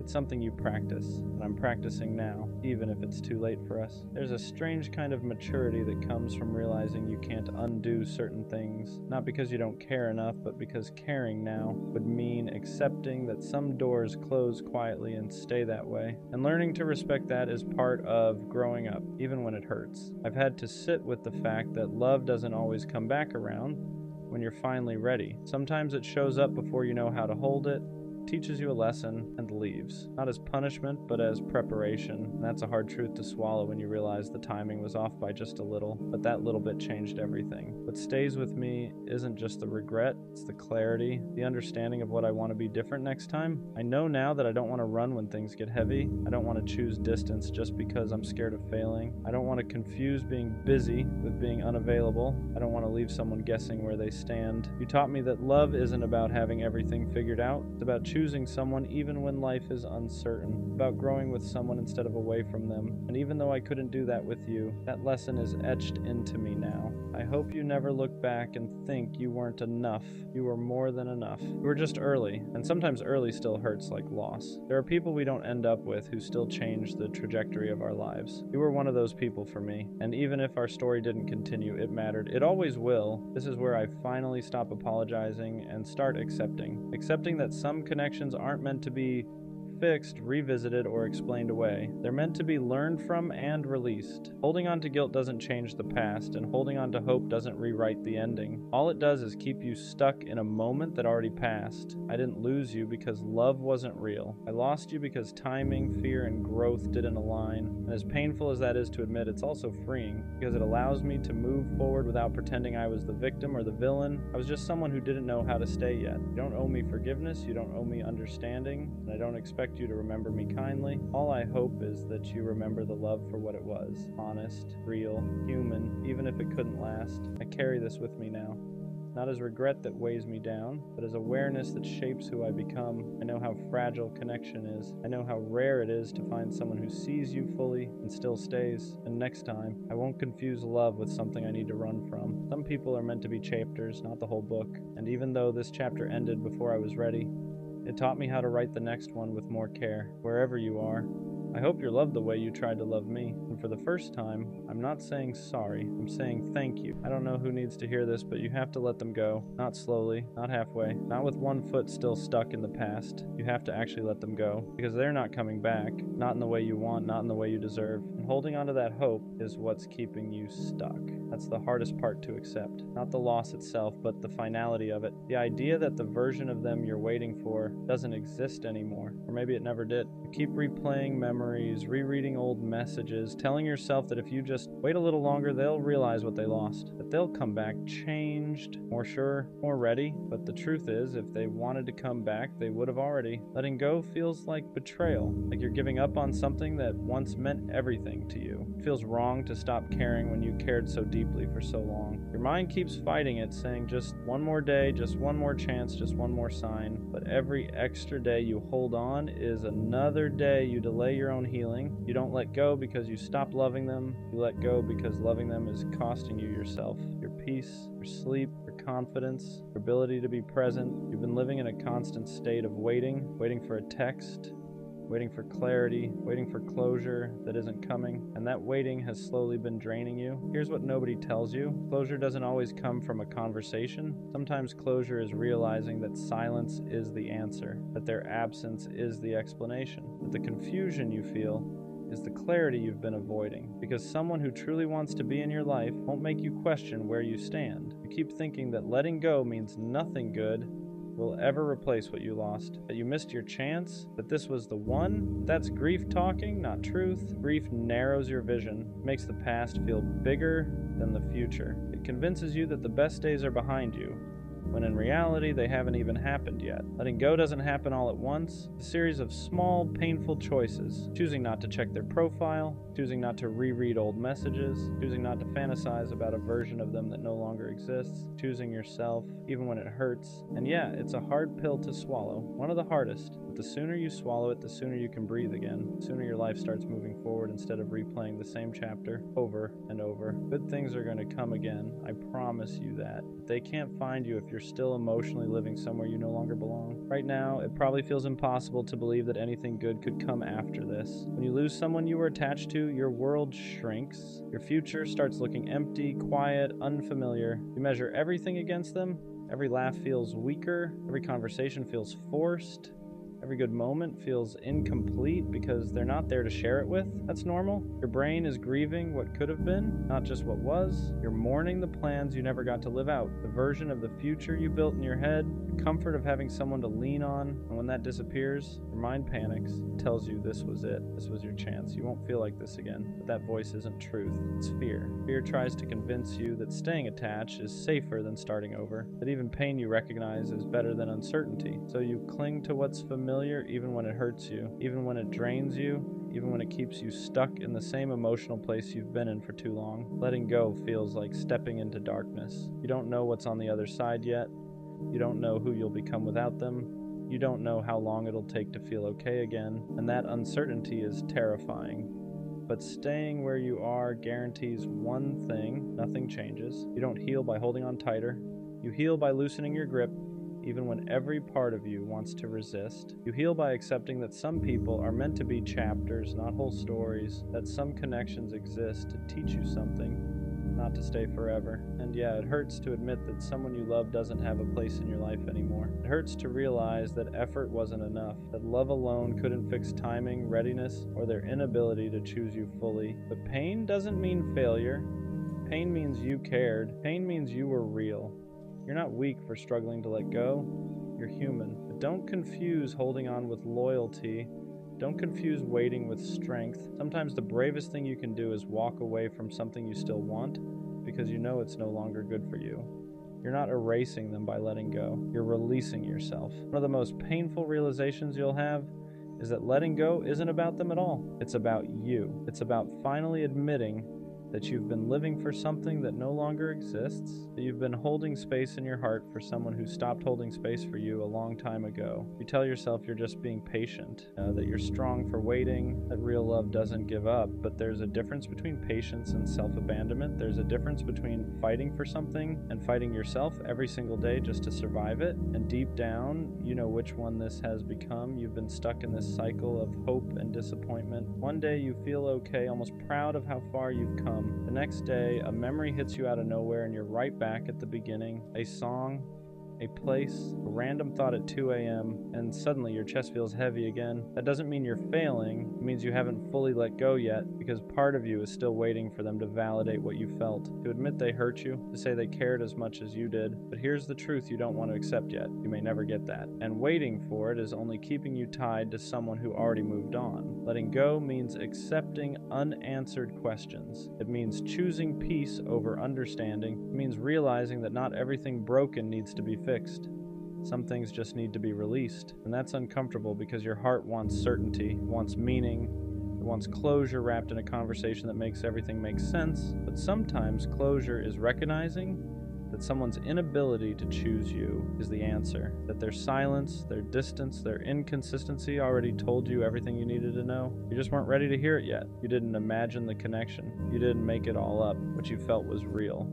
But real feelings don't guarantee a real future, and holding on to that distinction is one of the hardest lessons you'll ever learn. You're not behind for struggling with this. You're not weak for missing them, but you are allowed to stop suffering for someone who isn't suffering without you. There comes a moment where you have to be honest with yourself about what you're really holding on to. Is it them, or is it the version of them you created in your head? The version that would have changed, the version that would have stayed, the version that would have finally chosen you the way you needed, because most of the time, that's what keeps you stuck. Not reality, but imagination. You fell in love with potential, with what could have been. If things were different, if timing was better, if they were more emotionally available, if they wanted the same future you did. But you can't build a life on ifs, and you can't heal while you're still negotiating with the past. Your heart keeps saying just a little longer. Your mind keeps saying maybe one more chance. But your body is exhausted, tired of carrying the weight, tired of the anxiety, tired of waking up every day with the same ache in your chest. That's your sign. Not everything that hurts is meant to be held on to. Letting go doesn't mean you pretend it didn't matter. It mattered deeply. That's why it hurts. But there's a difference between honoring what you felt and imprisoning yourself in it. You're allowed to acknowledge the love without chaining yourself to the loss. And here's something important. Moving on doesn't mean you'll forget them. You won't. Certain people leave marks on us, but those marks don't have to control where we go next. They can be reminders instead of wounds, lessons instead of anchors. Right now you're still looking backward, trying to make sense of something that already ended, but life doesn't unfold in reverse. There are people you haven't met yet,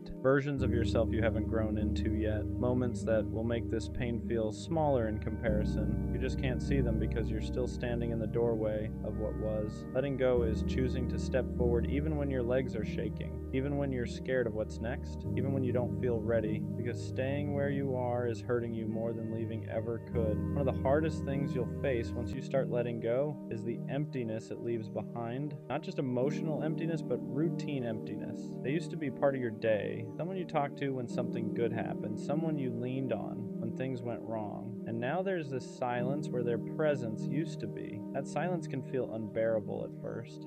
Your instinct will be to fill it with distractions, with new people, with anything that keeps you from sitting with the loss. And while distractions can help temporarily, they won't heal you if you use them to avoid feeling. Because healing requires you to feel it fully, to sit in the discomfort, to accept that this chapter ended and that it's okay to grieve it. You might catch yourself wanting to reach out, not because you have something to say, but because you miss the familiarity, the comfort, the version of yourself that existed when they were around. But understand this, missing someone doesn't mean they're meant to be in your life again. It just means they were once important. There's a difference between love and attachment. Love wants what's best for both people.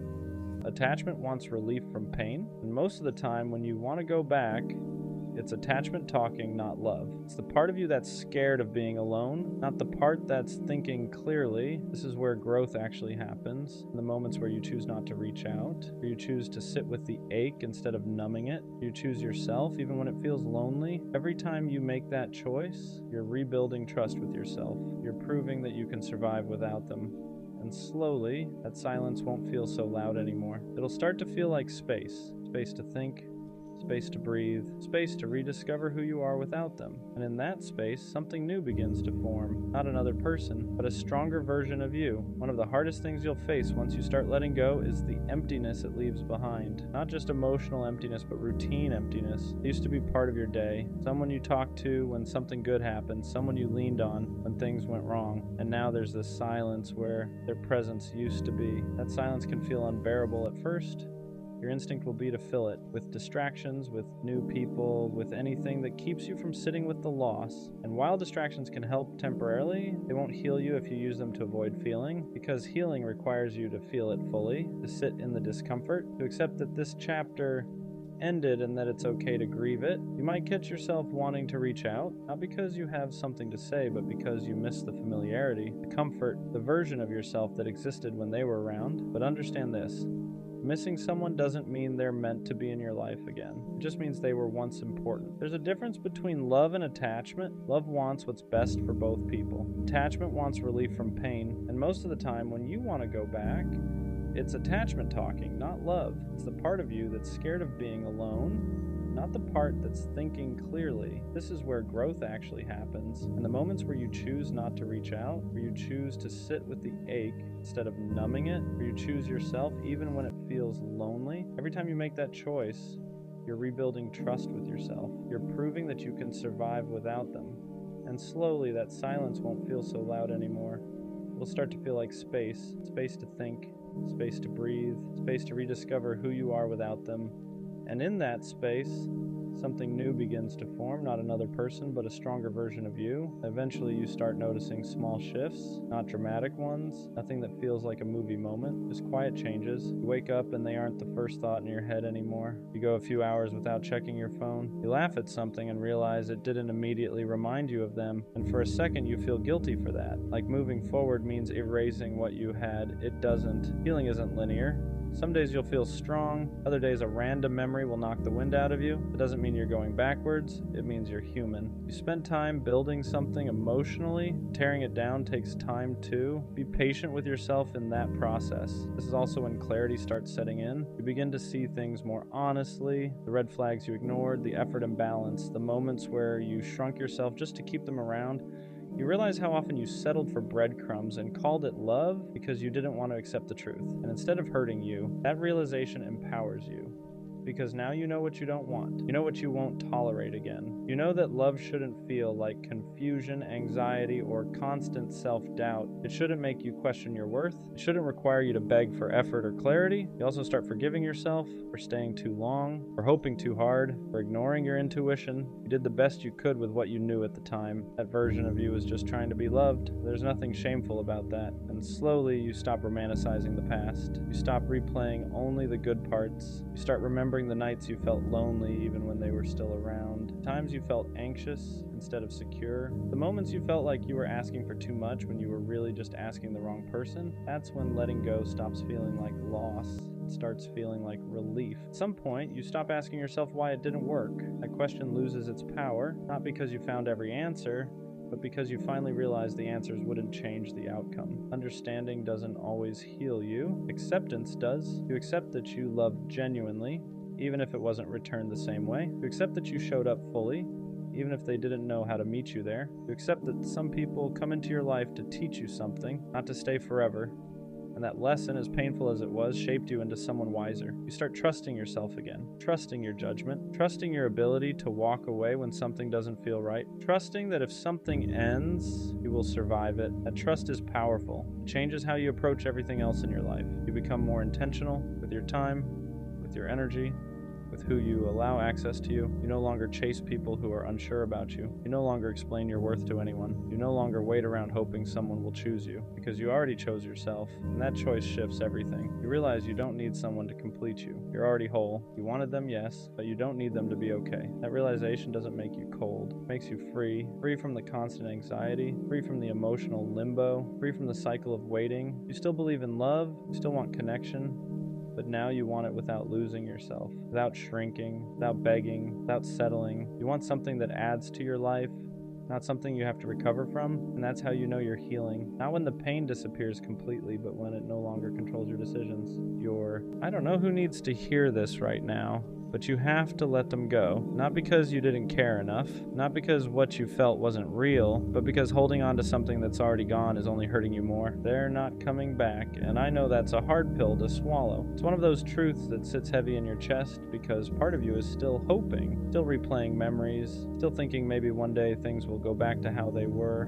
But the truth is, if they wanted to come back, they would have. You wouldn't be sitting here questioning everything. You wouldn't be overanalyzing every small sign. You wouldn't be waiting for a text that never comes. Someone who wants to be in your life makes that clear. They don't leave you guessing, they don't disappear, and expect you to keep the door open forever. Letting go doesn't mean what you had didn't matter. It doesn't erase the memories, the connection, or the time you shared. It just means you're choosing to stop living in the past. You're choosing to stop punishing yourself by holding on to something that no longer exists, and that choice takes strength, even if it doesn't feel like it right now. I know part of you is scared. Scared that letting go means starting over. Scared that you won't feel that way about anyone else again. Scared that this was your one chance at something special. But that fear is lying to you. Life doesn't give you just one opportunity for love, connection, or happiness. It gives you many, but only if you make space for them. The sooner you let go, the sooner you heal. The sooner you stop checking their page, rereading old messages, and asking yourself what you did wrong, the sooner you start moving forward. And moving forward doesn't mean forgetting. It means accepting. It means allowing yourself to grow past this version of your life.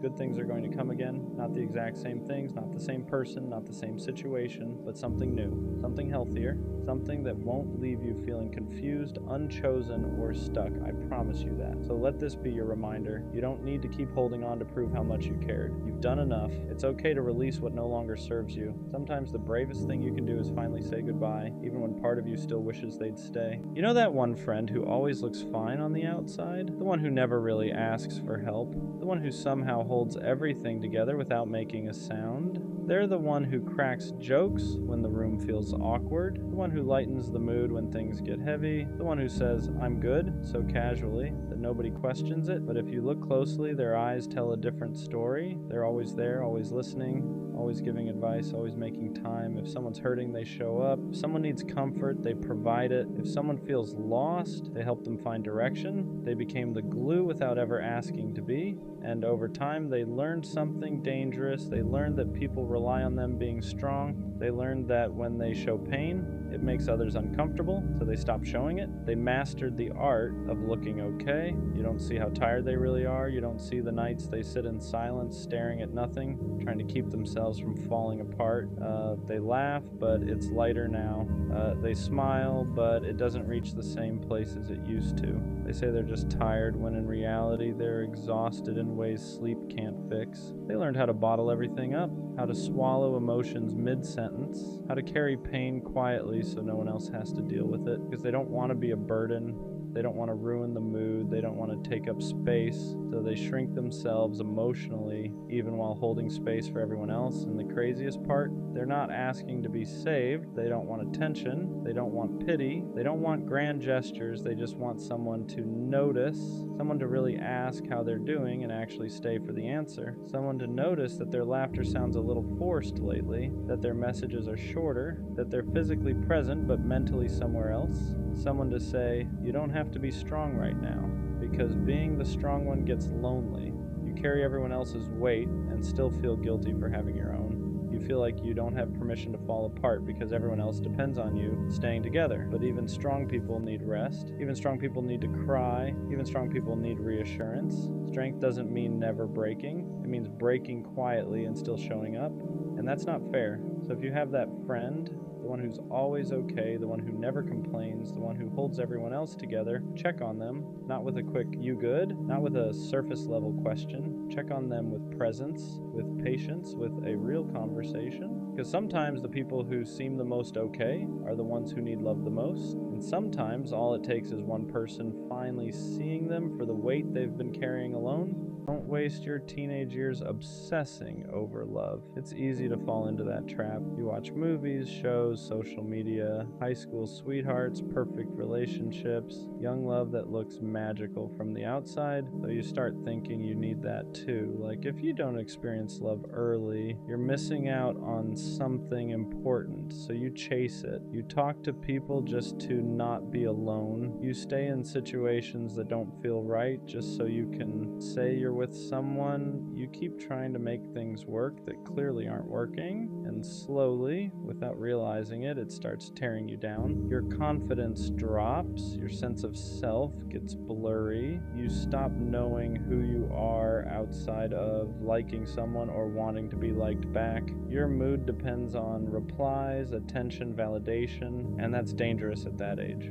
When you're young, you're not supposed to have everything figured out. You're supposed to be discovering who you are, what you like, what you stand for, what kind of person you want to become. But when all your energy goes into chasing relationships, you neglect that part of yourself. You start building your identity around other people instead of building it from within. Here's the uncomfortable truth. Most teenage relationships don't last, not because you did something wrong, not because love isn't real, but because you're both still growing, still changing, still figuring life out, and forcing love before you even know yourself is like trying to build something on an unstable foundation. It cracks every time. If something isn't flowing naturally, stop forcing it. Love isn't supposed to feel like constant stress, chasing, or proving your worth. If it's meant to happen, it won't require you to lose yourself to keep it. And the thing nobody wants to hear? Desperation pushes people away. Confidence attracts them. When you stop hunting for love and start working on yourself, things shift. You become more grounded, more secure, more you. And that's when real connections show up naturally. You still have so much life ahead of you, so much fun to have, so many experiences that don't revolve around relationships. Don't let anxiety over love rob you of your youth.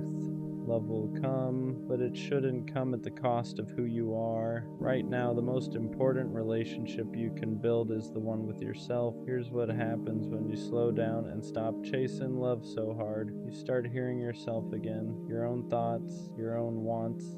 You realize how much noise you were living with, always wondering if someone liked you back, always questioning where you stood, always trying to be enough for someone who barely knew who they were either. When you're young, your heart is open, but your identity is still forming. That's a dangerous mix. You attach quickly because you don't yet have roots in yourself. So when something ends, it doesn't just hurt, it shakes your entire sense of worth. You don't just lose a person, you lose who you thought you were with them. That's why breakups feel world-ending at that age. Not because the love was deeper, but because you were still becoming you. And every time something falls apart, you start questioning yourself instead of realizing it was just part of growth. When you step back from chasing relationships, you give yourself room to breathe.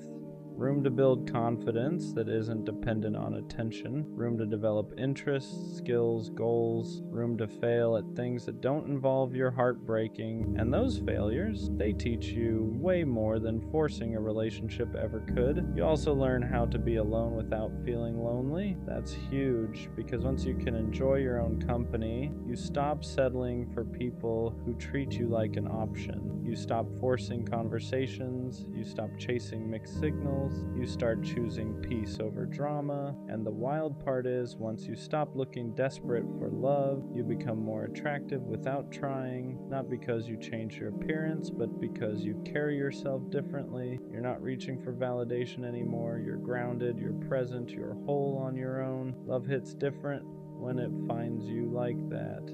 When it comes from alignment instead of need, when it adds to your life instead of becoming your life. So don't rush it, don't force it, don't let relationships define you before you even know yourself. There's no prize for loving early, but there is power in loving wisely. Here's what happens when you slow down and stop chasing love so hard. You start hearing yourself again, your own thoughts, your own wants. You realize how much noise you were living with, always wondering if someone liked you back, always questioning where you stood, always trying to be enough for someone who barely knew who they were either. When you're young, your heart is open, but your identity is still forming. That's a dangerous mix. You attach quickly because you don't yet have roots in yourself. So when something ends, it doesn't just hurt, it shakes your entire sense of worth. You don't just lose a person, you lose who you thought you were with them. That's why breakups feel world-ending at that age. Not because the love was deeper, but because you were still becoming you. And every time something falls apart, you start questioning yourself instead of realizing it was just part of growth. When you step back from chasing relationships, you give yourself room to breathe, room to build confidence that isn't dependent on attention, room to develop interests, skills, goals, room to fail at things that don't involve your heart breaking. And those failures, they teach you way more than forcing a relationship ever could. You also learn how to be alone without feeling lonely. That's huge, because once you can enjoy your own company, you stop settling for people who treat you like an option. You stop forcing conversations. You stop chasing mixed signals. You start choosing peace over drama. And the wild part is, once you stop looking desperate for love, you become more attractive without trying. Not because you changed your appearance, but because you carry yourself differently. You're not reaching for validation anymore. You're grounded, you're present, you're whole on your own. Love hits different when it finds you like that, when it comes from alignment instead of need, when it adds to your life instead of becoming your life. So don't rush it, don't force it, don't let relationships define you before you even know yourself. There's no prize for loving early, but there is power in loving wisely. The truth is, love isn't something you're late to. There's no deadline where if you don't find it by a certain age you've failed. That pressure is made up. It comes from comparison, from watching other people's highlights and assuming they're ahead of you, but everyone's path is different, and forcing yourself to keep up only makes you miss what's right in front of you. When you focus on yourself first, something happens. You stop romanticizing every connection. You stop projecting futures onto people who haven't even earned a place in your present. You start asking better questions, not just, do they like me? And do I even like how I feel around? That shift changes everything. You realize that love shouldn't drain you. It shouldn't make you anxious all the time. It shouldn't make you abandon your goals, your friendships, or your sense of direction. Real love fits into your life. It doesn't consume it. And you can't recognize that until you've spent time building a life you actually care about. This is also when you learn patience. Not the kind where you wait around hoping someone chooses you, but the kind where you trust that what's meant for you won't require you to chase it down. You stop running toward people and start walking toward yourself. And ironically, that's when people start noticing you more. Because confidence isn't loud. It's calm. It's knowing you're okay whether someone stays or goes. It's choosing people who choose you back without hesitation. And that kind of energy doesn't come from trying to be loved. It comes from being at peace with who you are. So don't rush love. Don't let loneliness make your decisions. Don't let movies or social media convince you you're behind. You're not behind. You're building. And when love does show up, real love, you'll be ready for it, not desperate for it. One day you'll look back and realize how important this time was. Not because of who you dated or didn't date, but because of who you became when no one was choosing you romantically. These are the years where you learn discipline, where you learn how to sit with discomfort instead of running to someone to distract you from it, where you learn how to build something that lasts longer than a temporary connection. When you stop making love the center of your world, you start seeing everything else clearly. Your friendships get stronger, your goals feel more meaningful, your confidence comes from progress, not attention, and you realize how dangerous it is to let someone else be the source of your happiness before you even know how to create it yourself. This is also when you start setting standards instead of expectations. Expectations are hoping someone becomes what you want. Standards are knowing what you will and won't accept. And standards only come from self-respect. You don't develop that by chasing validation. You develop it by choosing yourself consistently. There's a version of you that exists when you're not worried about being loved. That version is focused, curious, hungry for growth. That version doesn't beg to be chosen because he knows his value isn't determined by who stays. And that's the version of you that real love is actually drawn to. So let love be something that complements your life, not something that defines. Let relationships come from alignment, not loneliness.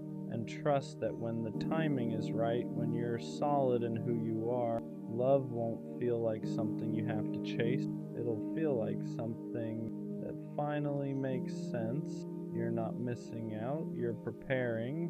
What people don't talk about enough is how much damage comes from learning love the wrong way too early.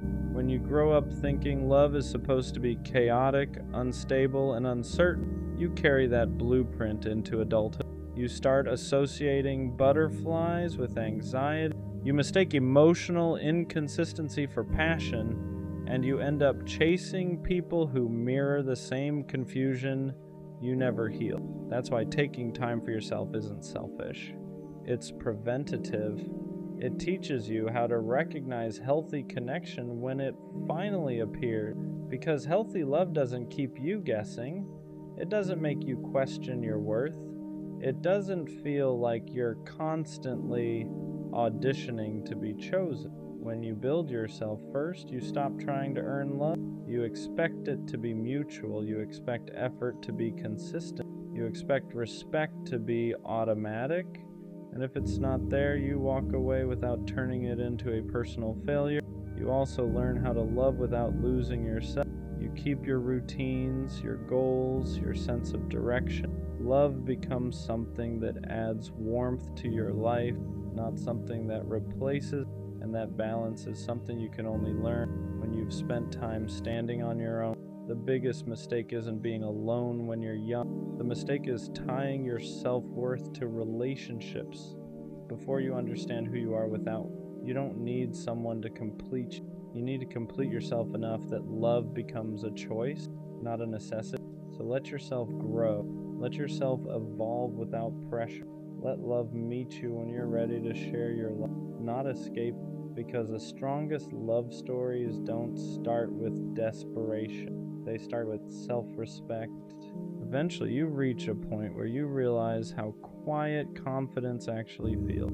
It's not loud, it's not flexing, it's not proving anything to anyone, it's waking up knowing even if no one texts you today, you're still okay, that your life still has direction, that your worth didn't disappear because someone didn't choose you.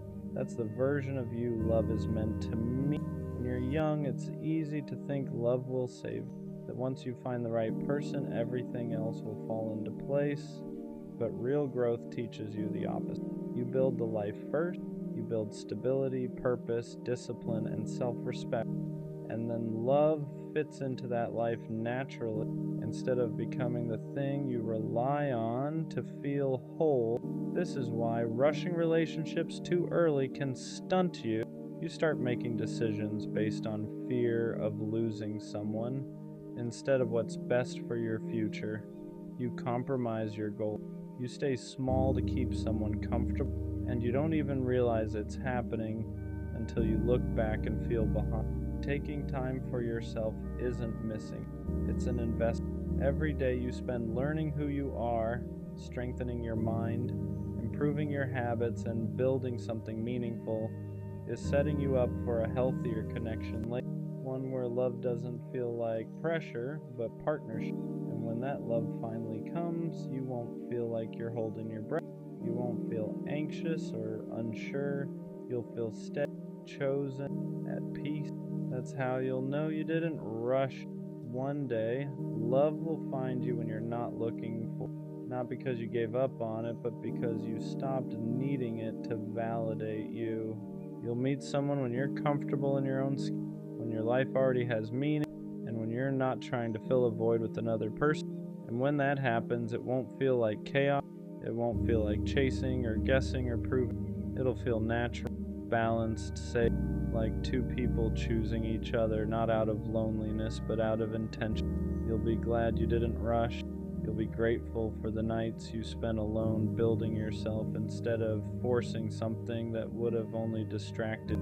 You'll realize that the love you were searching for externally was something you were always meant to cultivate internally first.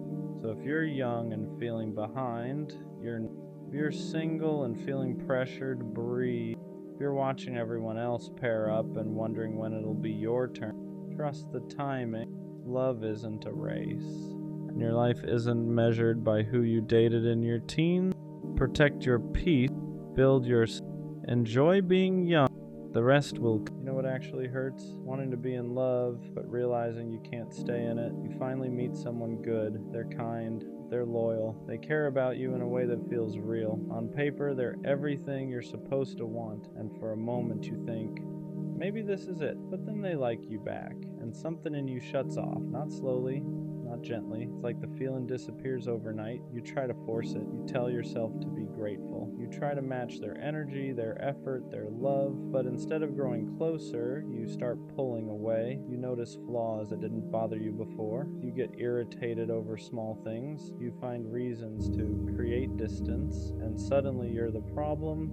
On the outside, it looks like you're sabotaging something good, like you're avoiding someone who treats you right. But inside it feels worse than that. It feels suffocating, because even when you try to stay, it feels like you're trapped in something you can't feel the way you're supposed to. The messed up part, you still care. Somewhere deep down you don't want to hurt them. You don't want to be cold.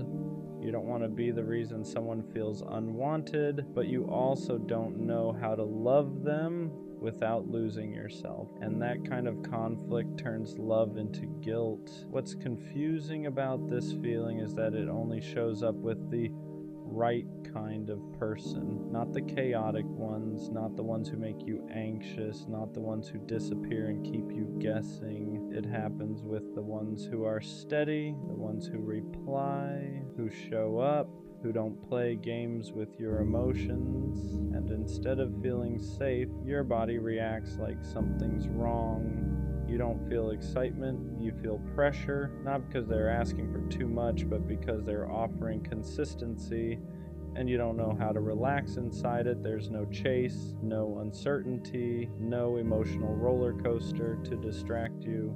So your mind starts searching for escape routes. You tell yourself you're bored, that the spark is gone, that something feels off, and even if you can't explain why. But deep down, it's not disinterest, it's unfamiliarity, because when you're used to love being unstable, peace can feel empty. And when you're used to earning affection, being chosen freely can feel undeserved. So instead of leaning in, you pull away, you create distance so you can breathe again, not because they're hurting you, but because closeness is touching something unhealed. And that's the part nobody prepares you for. Sometimes the problem isn't that you don't want love, it's that you've never learned how to stay when love doesn't hurt. At some point, this starts to mess with how you see yourself, because now you're not just confused, you're guilty. You look at them and think, yeah, they didn't do anything wrong. They're patient, they're kind, they're trying, and you're the one pulling back. So you start labeling yourself cold, broken, unappreciative, the person who ruins good things. From the outside, it looks simple. Why would you walk away from someone who treats you right? But what they don't see is how trapped you feel inside the expectation to feel something you can't force. You don't hate them. You hate the pressure to become the version of yourself that knows how to stay. So instead of being honest, you distance yourself, you reply slower, you stop initiating. You hope they'll lose interest so you don't have to explain yourself. And that's the part that hurts the most, not losing them, hurting someone who didn't deserve it. You carry that with you. The knowledge that somewhere someone is wondering what they did wrong, when the truth is, you just didn't know how to receive what they were offering. And that realization sits heavy, because wanting love but not knowing how to hold it feels like a flaw you can't explain. only live with. Avoidance doesn't come from not caring. It comes from caring too much and not knowing how to say it. Because how do you explain something like this without sounding cruel? How do you tell someone, you're good to me, but I don't feel what I'm supposed to feel? There's no gentle way to say that. So instead of explaining, you disappear emotionally. You convince yourself silence is kinder. That distance will hurt less than honesty, but silence creates its own kind of damage. They feel it, the shift, the hesitation, the way your energy isn't the same anymore, and you feel it too. Every message feels heavier. Every interaction feels like a reminder that you're failing at something that should be simple, so you keep avoiding the conversation, hoping clarity will show up on its own, but it doesn't. All that grows is resentment, not toward them, but toward yourself, because now you're stuck between two fears, hurting them by telling the truth, or hurting them slowly by pulling away. And avoidance feels safer in the moment because it delays the guilt, but it doesn't remove it. It just stretches it out. And the longer you stay quiet, the harder it becomes to speak honestly at all. If you look closer, this pattern isn't about them at all. It's about what closeness brings up in you, because real healthy affection doesn't distract you from yourself. It brings you face to face with things you buried, old fears, old wounds, old beliefs about what love costs. When someone is consistent, there's nowhere to hide. You can't blame mixed signals, you can't blame distance, you can't blame uncertainty. All that's left is you, and the part of you that learned early on that love comes with pressure. Pressure to be enough, pressure to stay, pressure to not mess it up. So your system does what it learned to do best. It pulls away before it can fail. Avoidance isn't rejection, it's self-protection. You're not running from them. You're running from the version of yourself that feels exposed when someone chooses you fully, because being wanted means being seen. And being seen means being vulnerable in ways you never learned were safe. So your mind flips the switch. You call it disinterest, you call it boredom, you call it not feeling it, but underneath all of that is fear, not of losing them, but of losing control. Eventually a realization starts to creep in. This isn't about love failing, it's about healing that hasn't happened yet. Because when someone offers you something real, it presses on the places you never finished healing, not because they're doing anything wrong, but because closeness exposes what avoidance kept quiet. Love asks questions you've been dodging. It asks you to be present. It asks you to trust consistency. It asks you to stay when things feel uncomfortable instead of dramatic. And if your past taught you that love comes with loss, your body reacts before your mind can explain it. So instead of leaning in, you shut down, not because you don't care, but because caring activates fear, fear of dependency, fear of responsibility, fear of becoming someone who needs another person, because somewhere along the way, you learned that needing someone meant giving them the power to hurt you. So when love shows up calm and steady, your nervous system mistakes it for danger, and you don't realize what's happening until later, after you've already pulled away, after you've already created distance, after you've already blamed yourself. But this moment matters because once you see that this isn't disinterest, it's unhealed fear, you stop calling yourself broken, you start calling it what it is, a signal. Once you see the pattern, something changes, not overnight, not perfectly, but you stop running on autopilot. You start noticing the moment your body wants to pull away, the urge to detach, the instinct to create distance the second things feel real, and instead of obeying it immediately, you pause. You ask yourself, am I actually uninterested, or am I uncomfortable? That question alone changes everything, because discomfort isn't a red flag, it's a signal. It tells you something important is happening, something unfamiliar, something that requires presence instead of escape. So instead of disappearing, you stay a little longer. You don't force feelings, you don't fake certainty. You just allow yourself to exist inside the discomfort without punishing it. You start choosing honesty over avoidance, not brutal honesty, gentle honesty. I'm confused, I'm scared, I don't know what I'm feeling yet. And for the first time, connection doesn't feel like a trap, It feels like practice. Practice staying, practice communicating, practice letting someone see you without immediately taking that away. You realize something important here. You don't have to feel everything at once. You don't have to be sure. You just have to stop abandoning yourself the moment love asks you to be present. At the end of all this, you start to understand something clearly. Love was never the problem. Fear was. Fear was the thing turning care into pressure. Fear was the thing making peace feel boring. Fear was the thing convincing you that pulling away was safer than staying. When fear stops leading, love feels different. It's quieter, slower, less dramatic. It doesn't hit like chaos. It doesn't demand certainty right away. It doesn't make you feel trapped. It gives you space to exist without disappearing. Real love doesn't ask you to force feelings. It doesn't punish confusion. It doesn't make you feel like you're failing for needing time. It lets you grow into it, and when you stop running, you realize something important. Caring doesn't mean losing yourself. Staying doesn't mean being stuck. And choosing someone doesn't mean giving up control. It just means you're present. You're allowed to learn how to love differently than you were taught. You're allowed to take it slow. You're allowed to feel unsure without self-sabotaging.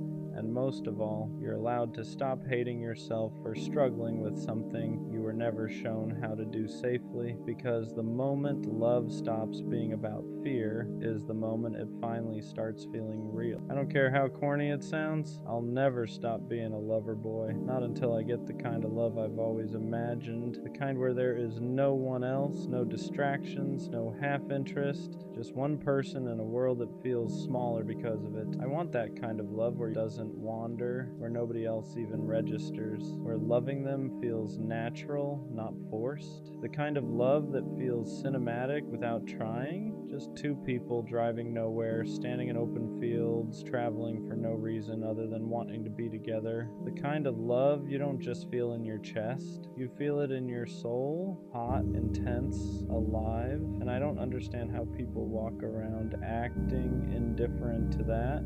Love is something casual, like it doesn't matter, because love is everything. Sharing the world with someone, learning their habits, knowing their moods, understanding them in ways nobody else does. Going from strangers to someone you can't imagine life without, there's nothing like it. And yeah, love comes with risk, heartbreak, loss, pain, but I'm here for all of it, because if that's the price of loving deeply, I'll pay it. I'll take the heartbreak, I'll take the uncertainty, I'll take the risk. The lover boy in me isn't dying. It can't. What makes it hard sometimes isn't loving deeply. It's loving deeply in a world that pretends not to care. People act like being attached is embarrassing, like wanting someone fully is something you should hide. They call it nonchalant. They call it cool. They call it protecting yourself. But to me, it just feels empty. I don't want love that's casual. I don't want half interest. I don't want to act like I wouldn't be crushed if I lost someone I care about. I want to feel it. I want the kind of love where my heart is all the way in. No exits, no backups, no pretending. And yeah, that makes me vulnerable. It means I get hurt easier. It means I feel things more intensely, but I'd rather feel everything than live numb just to look unbothered, because loving deeply isn't weakness, it's courage. It takes guts to say I want you fully. I'm choosing you. I'm not scared to care. And maybe that's why it feels lonely sometimes, because not everyone is built to love like that. But I am. And I'm not gonna dull that part of me just to fit into a world that treats love like it's optional. Loving this way hurts more because you don't do it halfway. You don't keep one foot out the door. You don't love with conditions. You don't calculate how much to give. When you fall completely. And that means when things don't work out, it hits harder. You don't just lose a person. You lose the future you already imagined, the places you pictured going together, the version of yourself that only existed with them. People say, I don't get your hopes up, protect your care less, but that's never been you. You don't know how to want someone quietly. You don't know how to love without meaning it, and you don't want to learn, because even when it hurts, loving deeply still feels better than pretending you don't care. Yeah, heartbreak changes you. It slows you down, makes you cautious for a while, but it never kills that part of you that believes in something more. And that's the difference. Some people close their hearts after pain. Others keep theirs open, not because they're naive, but because they refuse to let disappointment turn them cold. You don't love deeply because it's easy. You love deeply because that's who you are. And even when it costs you, you'd rather feel everything than live a life that feels empty. The truth is, you already know how this can end. You know love can break you. You know it can leave scars. You know it can take pieces you don't get back, and still you choose it. Not because you're reckless, not because you're desperate, but because a life without love feels smaller than a life with heartbreak. You're not chasing perfection, you're chasing connection. The kind that makes the world feel louder and quieter at the same time. The kind that turns ordinary moments into memories. The kind that makes you feel seen in ways words can't explain. People say love like that is unrealistic, that it only exists in movies or stories, but you've felt glimpses of it, enough to know it's real, and once you've felt that, you can't pretend you don't want it anymore. So yeah, you risk it again, you open your heart again, you believe again, not because you forgot the pain, but because you decided it wasn't stronger than your capacity to love. Being a lover boy doesn't mean you ignore reality, it means you face it and still choose love anyway. When you say you want that kind of love, you're not talking about perfection, you're not chasing fantasy or some unrealistic fairy tale ending. You're talking about presence, the kind of love where you don't feel alone even when you're silent, where being together feels natural, not forced, where effort doesn't feel like work. Is waking up and knowing there's one person in the world who chooses you without hesitation, not because they have to, but because they want to. It's traveling with no plan and still feeling grounded, standing in open spaces and realizing the world feels fuller just because they're next to you. It's loyalty without fear, commitment without control, love that feels intense but never unsafe. That's the kind of love you want. Not obsession, not possession, connection. The kind where you don't question intentions, you don't wonder where you stand, you don't compete with distractions, you're just there, fully, openly chosen, and wanting that doesn't make you unrealistic, it makes you honest. Because once you know how deeply you can love, you stop settling for anything that asks you to dim that fire. Waiting doesn't scare you, settling does. You've seen what happens when people accept less than what they feel. They grow distant, they grow quiet, they start convincing themselves that good enough is enough, and you don't want that. You don't want a love that feels convenient.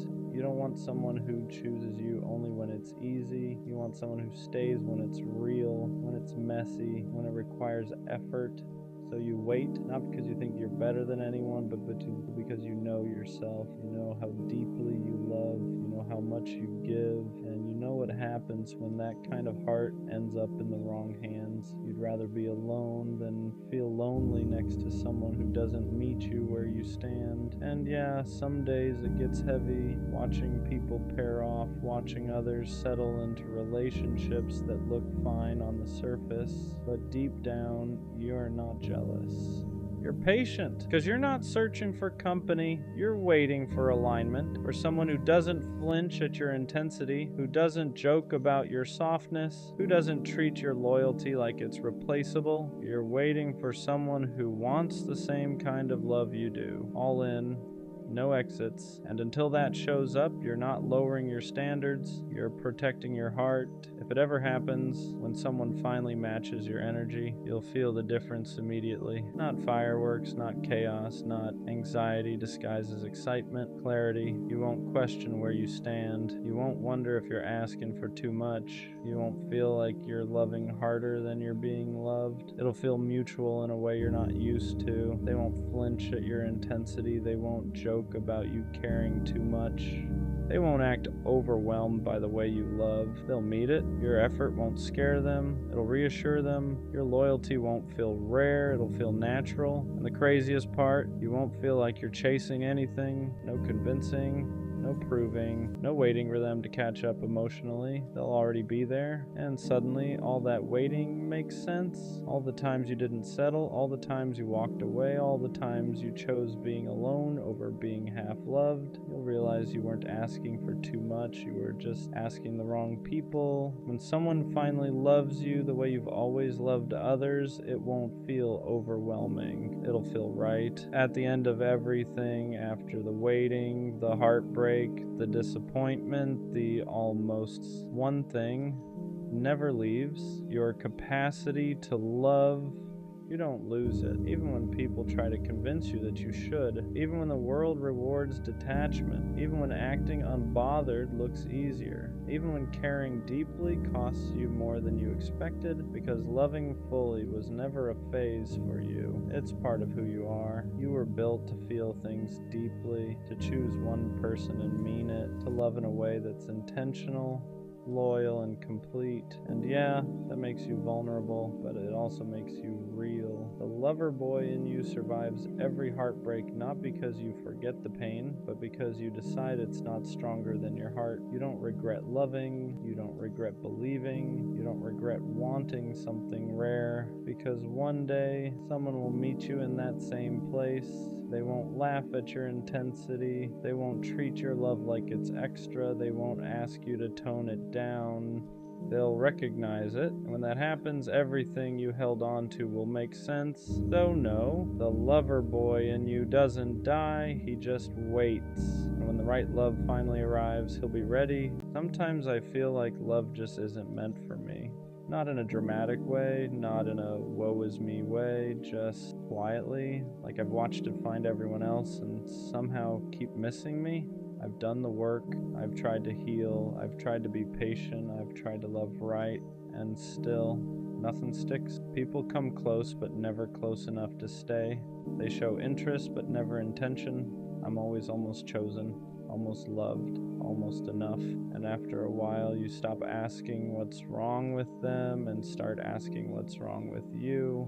You start wondering if maybe you're just built differently, if maybe you feel too deeply for a world that loves lightly.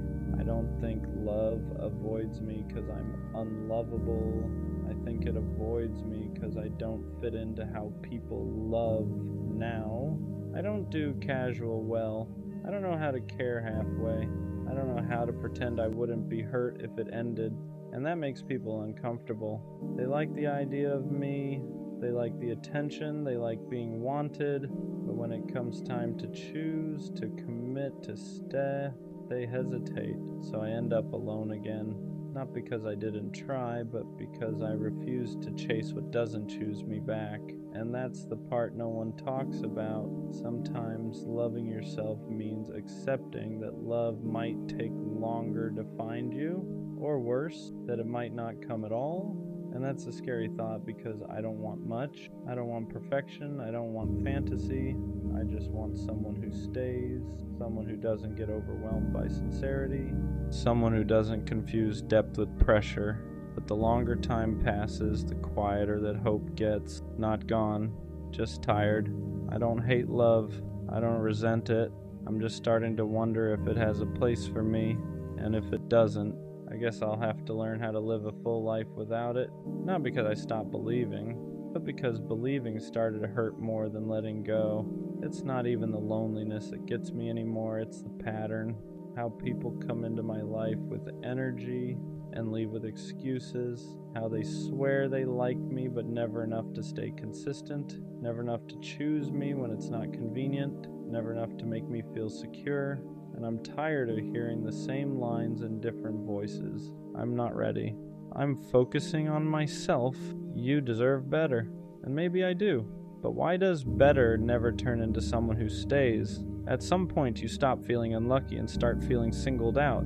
Like love has an address, and somehow it keeps getting my name wrong. I watch people get loved loudly, chosen publicly, protected without asking, and me?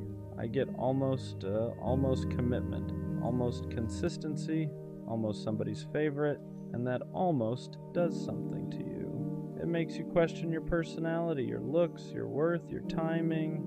Like if you could just fix one thing, love would finally land. But then the quiet truth hits. Love isn't avoiding me because I'm impossible to love. It's avoiding me because I don't accept half love anymore. And that scares people because I don't want casual comfort. I want real intention. I want someone who doesn't disappear when it gets deep. Someone who doesn't treat effort like a favor. Someone who doesn't love me in waves. And if that kind of love doesn't exist for me, then I guess the hardest thing I'll ever do is stop waiting for it to show up. Not because I'm bitter, because I'm tired. After a while, you stop getting excited when someone new shows up. Not because you don't want love, but because you don't trust it to stay. So you hold back without meaning to. You don't open all the way. You don't imagine futures anymore. You don't let yourself get attached too fast, because every time you did before, it ended the same way. Distance, silence, someone slowly pulling away while pretending nothing changed. So now you detach early. Not out of coldness, out of self-defense. You start preparing for the ending before the beginning even settles. You keep one foot out the door because history taught you that staying hopeful hurts more. And the worst part, people feel that. They sense your hesitation, your guardedness, your quiet expectation that this won't last, and they match it. They don't go all in, they don't invest deeply, they keep things light, flexible, undefined, which only confirms what you already believed. Love doesn't choose you fully, so the cycle repeats. You expect love to leave. Love senses you're bracing, no one commits, everyone walks away, and you're left wondering if love avoids you, or if you've learned not to trust it enough to let it stay. That's the cruel part. You didn't become distant because you don't care.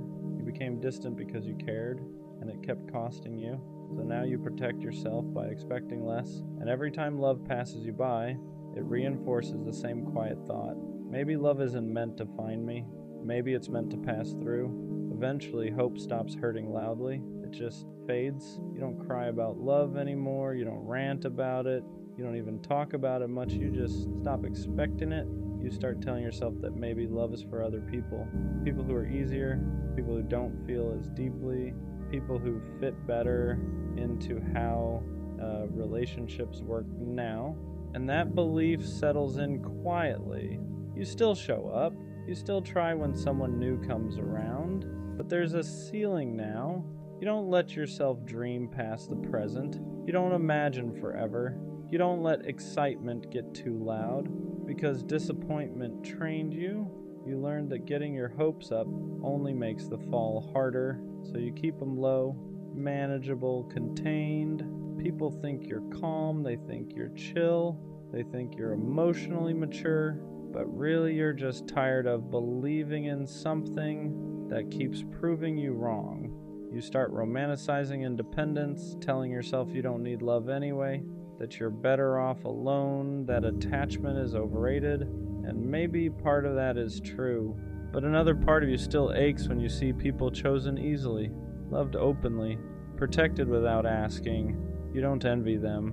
You just wonder why it never seems to be you. And the scariest thought creeps in, what if this isn't a phase? What if this isn't healing? What if this is just acceptance? Acceptance that love won't find you no matter how patient you are, no matter how much you grow, no matter how carefully you love. So you make peace with the idea that maybe love isn't your story, and that peace feels less like relief and more like surrender. At some point, you stop chasing love altogether. Not in a dramatic, I'm done with love way, but in a quiet, tired way. You stop looking for it in rooms, stop expecting it in conversations, stop wondering if this person might finally be different. You still show up, you still talk, you still connect, but the hunger is gone. Not because you're fulfilled, but because you're exhausted. You've wanted love for so long that wanting it started to feel embarrassing. Like asking for something that clearly wasn't meant to be yours. So you replace longing with numbness. You tell yourself you're fine, that you don't need anyone, that independence is better anyway. And And some days you believe it, but other days it feels like you've just buried something alive. You don't get butterflies anymore. You don't get excited about potential. You don't let yourself feel anticipation, because anticipation has disappointed you too many times. People mistake this version of you for healed. They say you're strong. They say you're grounded. They say you've matured. But what they don't see is how much of that softness you had to shut down to survive. You didn't stop wanting love because you outgrew it. You stopped because wanting it started to hurt too much. And now you're in this strange in-between place. Not heartbroken, not hopeful, just waiting without believing. And the thought that scares you the most isn't being alone. I was wondering if you've waited so long that even if love did find you now, you wouldn't know how to let it in. Sometimes the thought hits you that maybe love did try to find you before, and that's harder to sit with than believing it never came at all, because then you have to ask yourself, if you were too hurt to see it, too guarded to trust it, too used to disappointment to believe something good could last, you replay moments differently now. People who tried to get close, but you kept at arm's length. Connections you didn't fully invest in because you were already bracing for the end. Not because they were bad, but because you were tired. Tired of hoping, tired of opening up, tired of being the one who cared more. So you stayed cautious, you stayed reserved, you stayed prepared to lose, and maybe that protection kept you safe, but it also kept you distant. That realization stings because it means love wasn't always the one that failed to show up. Sometimes it showed up quietly and you were too wounded to let it stay. But even knowing that, you don't blame yourself. You were doing what you knew how to do to survive repeated disappointment. You weren't cold, you weren't careless, you were scared. Scared to believe again and have it fall apart like it always did. So you chose control over vulnerability, distance over hope, certainty over possibility. And now you're left wondering if love will ever feel safe enough again to recognize when it's real. That question lingers, not loudly, not urgently, just quietly in the back of your mind. At some point, fear quietly replaces hope, not all at once, not dramatically, just slowly. You stop expecting good things to last. You stop trusting excitement. You stop letting yourself believe that something real could finally choose you. So you protect your heart. At first, it feels smart, responsible, like growth. You don't overshare. You don't get attached too fast. You don't let people see how much you care. But over time, protection turns into distance. You're not just guarding against pain anymore. You're guarding against connection. You start filtering yourself, keeping conversations surface level, holding back emotions before they even have a chance to exist. And people feel that. They don't push deeper, they don't try harder. They assume you're not that interested, which feeds the same belief again. Love doesn't choose you. But what's really happening is that fear is deciding for you. Fear is telling you it's safer not to hope, safer not to want too much, safer not to open the door all the way. Because every time you opened it before, something left. So now you keep it cracked, just enough to say you tried, never enough to risk getting hurt again. And that's the quiet tragedy of it. You didn't stop believing in love because you don't care. You stopped because caring started to feel dangerous, and the longer fear sits in the driver's seat, the harder it becomes to remember what hope even felt like. Eventually you start telling yourself you're better off alone, not because you don't want love, but because wanting it feels pointless. You say things like, I'm used to being by myself, I don't need anyone, I'm fine the way I am. And part of that is true. You're strong on your own. You have learned how to survive without being chosen. You can build a life that doesn't depend on someone staying. But there's another part you don't talk about. The part that still wants to be seen. The part that still wants someone to stay without being asked. The part that wonders what it would feel like to finally be someone's first choice. So you compromise with yourself. You don't hope, but you don't fully let go either. You live in this middle space where love is something other people get, and you quietly prepare for a life without it. You stop imagining shared futures. You stop picturing growing old with someone. You plan your life around independence because that's the only constant you trust. And people admire you for it. They call you self-sufficient. They say you're unbothered. They think you're healed. But healing isn't supposed to feel like convincing yourself you don't want something you still ache for. You didn't choose solitude because it fulfilled you. You chose it because disappointment taught you not to expect more. And the scariest part, the longer you live like this, the more normal it feels. Love stops feeling like something missing and starts feeling like something unrealistic. And that's when you wonder if love didn't avoid you at all. If you just slowly stopped believing you were allowed to have it. The truth is, you never stopped wanting love. You just stopped admitting it. You tell yourself you're fine alone, that you've outgrown the need for romance, that you're focused on yourself now. But late at night, when everything's quiet, that truth shows up.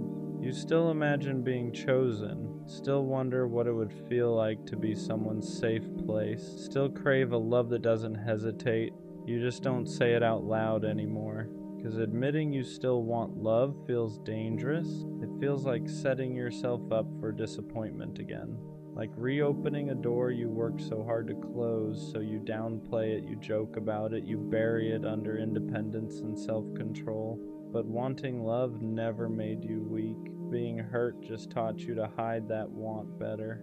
You learned how to survive without being chosen. But survival was never the same as fulfillment, and deep down you know the difference. You didn't stop believing in love because you healed. You stopped because believing started to feel like self-betrayal.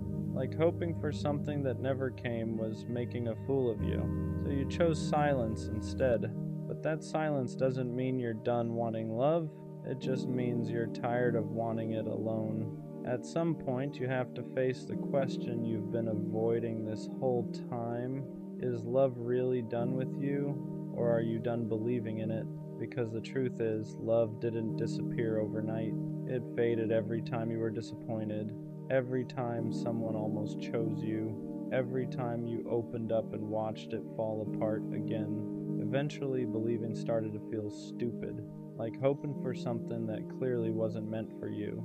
So you stopped. Not because you stopped wanting love, but because you couldn't handle wanting it alone anymore.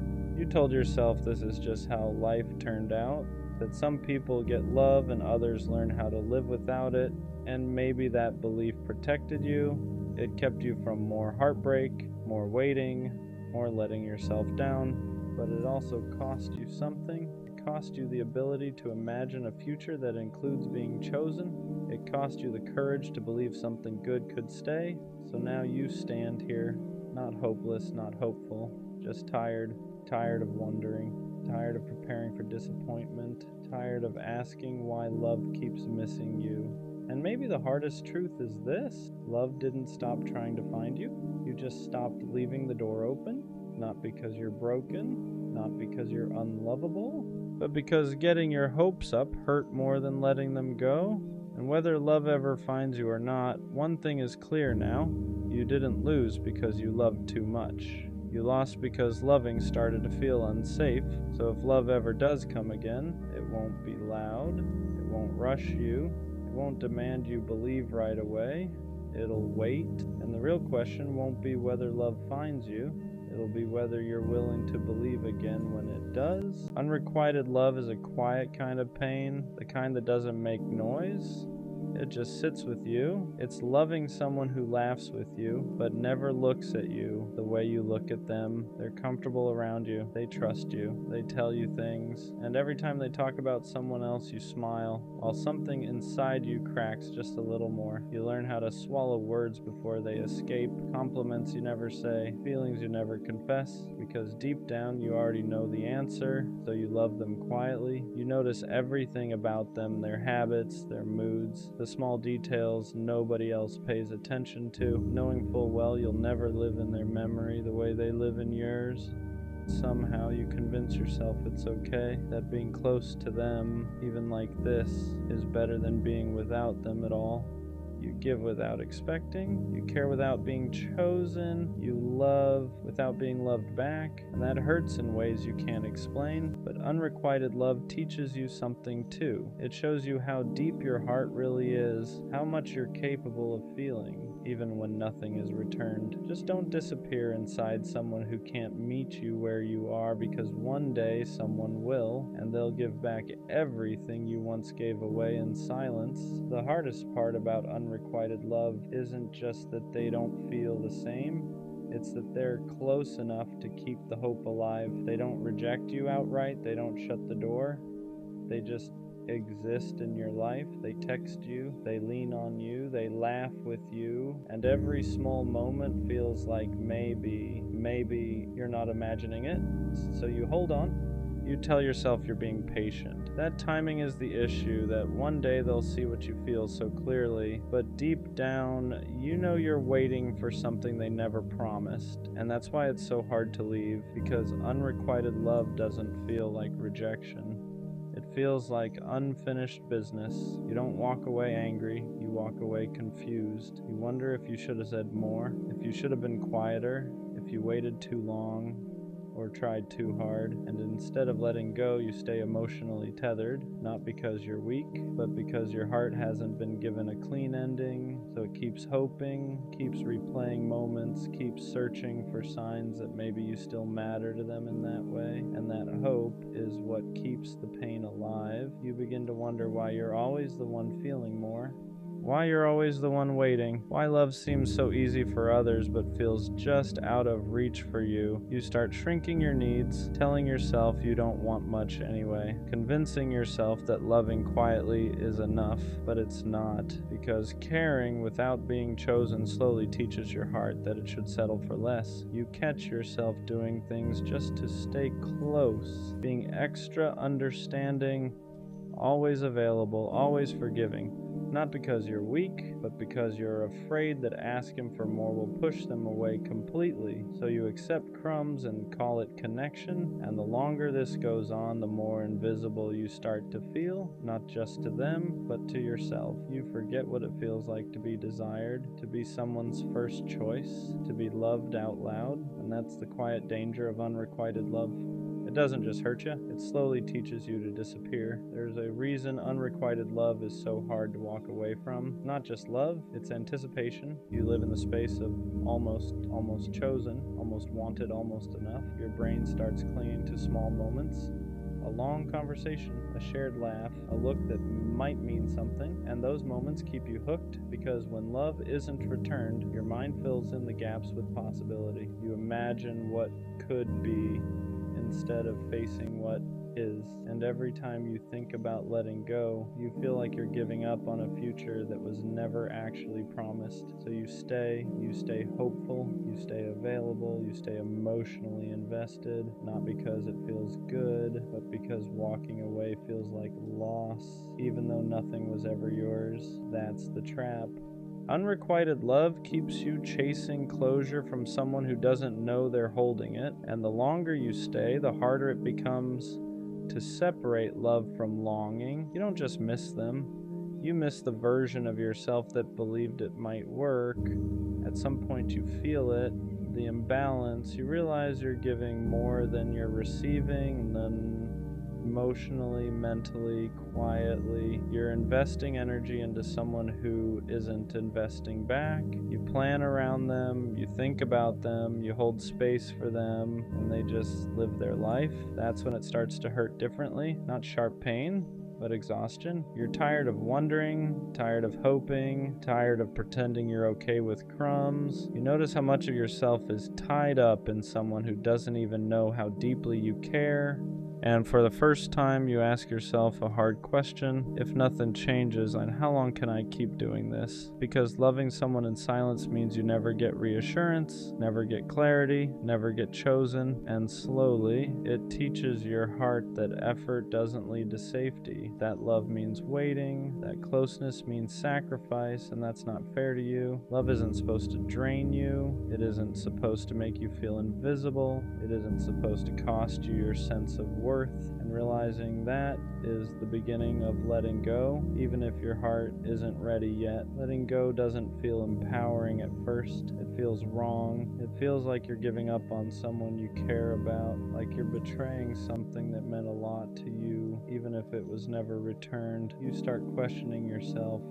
Am I being selfish? Am I overreacting? Should I just keep loving them quietly like before? Because walking away doesn't just mean losing them. It means losing the hope you've been holding on to. And hope is hard to release. You've built routines around them, emotions around them, a future that only existed in your head but still felt real. So choosing yourself feels like cruelty at first, like you're the one causing the pain, but staying was hurting you too. Just slower, just quieter.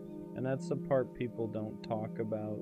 Sometimes self-respect feels like grief. Sometimes growth feels like loss. Sometimes choosing yourself feels worse than continuing to wait. But guilt doesn't mean you're wrong. It just means you cared deeply. And caring deeply doesn't obligate you to keep hurting yourself in silence. After you finally choose yourself, something unexpected happens. It feels empty, not peaceful, not freeing, just quiet in a way that's uncomfortable. You're no longer waiting for their message, no longer replaying conversations, no longer building your day around the possibility of them. And at first, that absence hurts more than the waiting did, because unrequited love filled space. It gave your emotions somewhere to go. It gave your heart something to hold on to, even if it was hurting you. Though when it's gone, you don't immediately feel relief. You feel loss. You miss the closeness. You miss the routine. You even miss the hope, as painful as it was. And that makes you question your decision. You wonder if you left too early, if you should have tried harder, if loneliness is worse than longing. But this part matters, because this emptiness isn't failure, it's withdrawal. Your heart is unlearning a pattern, and unlearning always feels uncomfortable before it feels right. You didn't lose love, you made room for it, even if nothing has filled that space yet. One day after the emptiness settles, something shifts. Not suddenly, not dramatically, just quietly. You start noticing how much lighter you feel without carrying love alone. You realize how much energy you used to spend hoping, waiting, adjusting, shrinking, all for someone who never met you where you stood. And for the first time, you don't miss them. You miss the idea of being chosen. That's an important difference, because now you know what it feels like to give deeply, and you also know what it costs when nothing comes back. So when love shows up again one day, it feels different. It doesn't make you question yourself. It doesn't leave you guessing. It doesn't ask you to love in silence. It meets you halfway. You don't have to hide how much you care. You don't have to settle for almost. You don't have to convince yourself that crumbs are enough. And that's when you understand something fully. Unrequited love wasn't wasted. It taught you the depth of your heart. It proved you're capable of loving purely, selflessly, fully. But it was never meant to be your ending, because love isn't meant to be endured alone. It's meant to be shared. And one day, someone will choose you as openly as you choose them. No silence, no guessing, no imbalance, just love.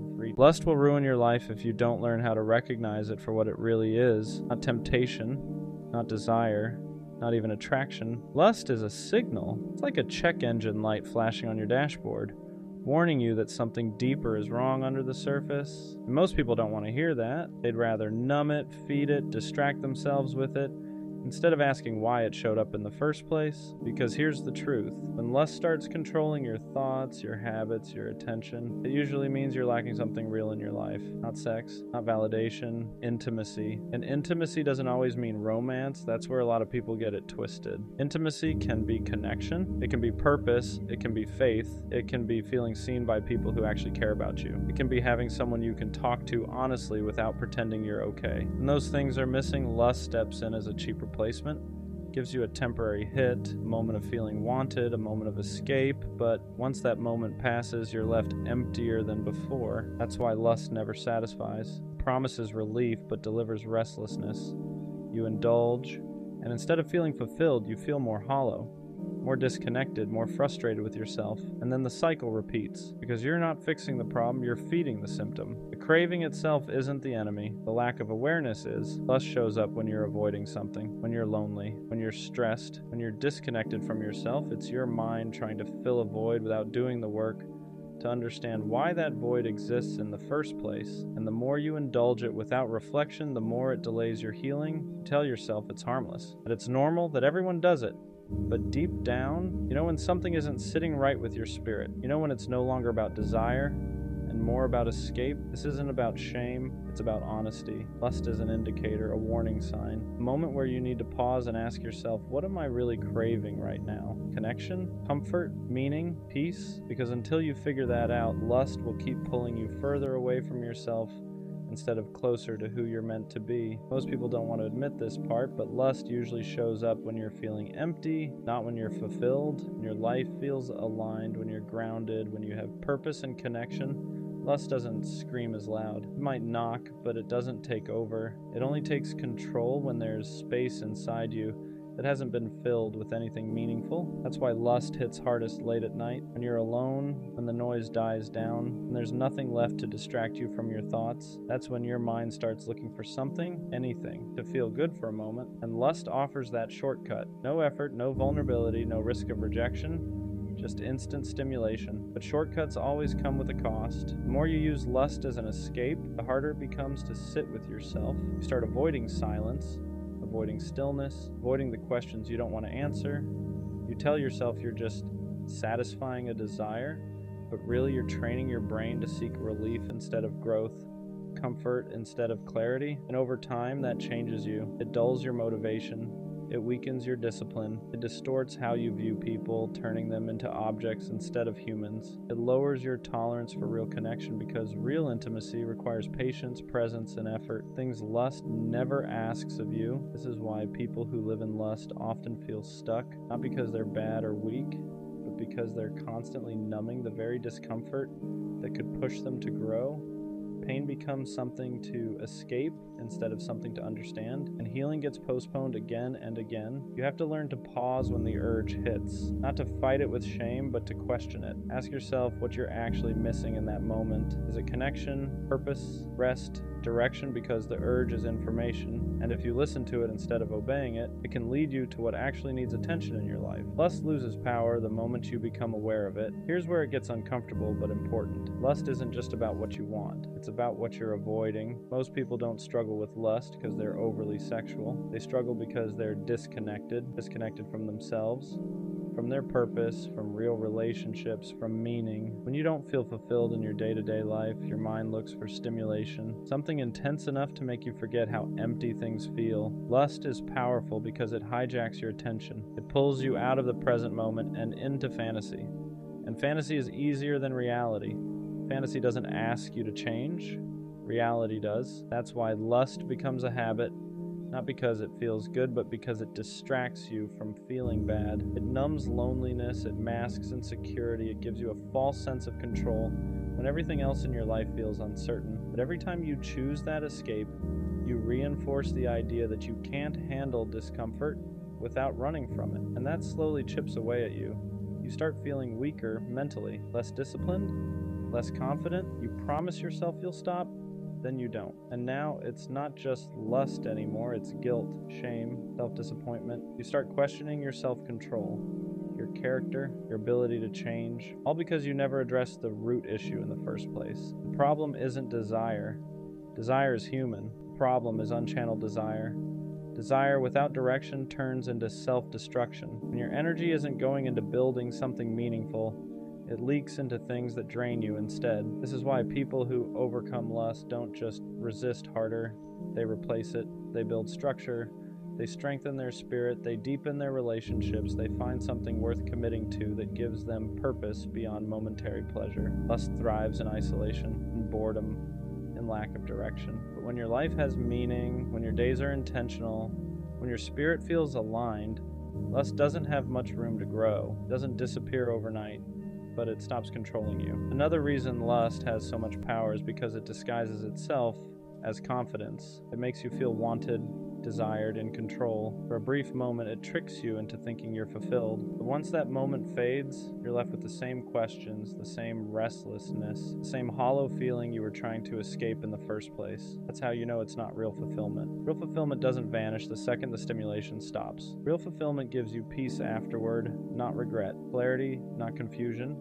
Strength, not self-disgust. And over time, if you're not careful, lust can start shaping how you view yourself. You begin to associate your worth with how desired you feel instead of who you actually are. You start needing validation just to feel okay. And when that validation isn't there, the craving comes back stronger, not because you're weak, but because your identity is being built on something unstable. This is where self-awareness becomes everything. You have to catch yourself and ask, what am I really avoiding right now? Am I running from loneliness, from boredom, from the work I know I need to do on myself? Lust often shows up when you're avoiding growth, when you're putting off healing, when you're ignoring parts of your life that need attention. The uncomfortable truth is that growth requires sitting with discomfort, requires stillness, silence, discipline, and lust offers you an easy way out of that process. But every time you take that exit, you delay becoming the version of yourself you know you're capable of being. You don't have to be perfect. You're going to slip. You're going to struggle. That's part of being human. What matters is whether you're conscious of the pattern or blindly repeating it. Awareness alone starts breaking the cycle, because the goal isn't to eliminate desire. Desire is natural.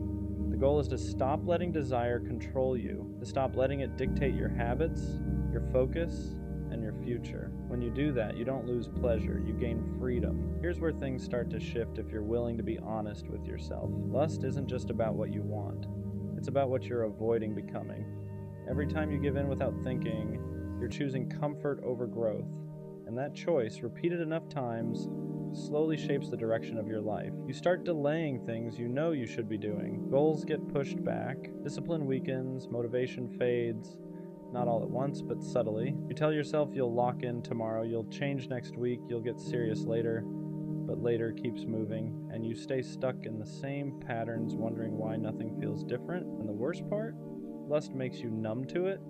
It gives you just enough relief to tolerate a life you know you're not fully proud of. It lowers the urgency to change, because why face the discomfort of growth when you can distract yourself instead? This is why so many people feel lost, not because they lack potential, but because they keep trading long-term fulfillment for short-term relief. And relief is never the same as peace. Relief fades, peace stays. When you start addressing the real voids in your life, lust starts losing its grip naturally. When you build structure into your days, when you commit to something bigger than yourself, when you start respecting your time, your body, your mind, when you develop a relationship with God, purpose, or discipline, whatever grounds you, lust doesn't hit as hard, because now you have something to protect. You realize your energy is valuable, your attention is valuable, and not everything deserves access to you. You stop feeding impulses that don't align with the future you're trying to build, not out of fear, but out of respect for yourself. That's when lust stops feeling like a battle, it starts feeling like a signal. A reminder to check in with yourself, to ask, am I aligned right now? Or am I avoiding something I need to face? And every time you choose alignment over impulse, you get a little stronger,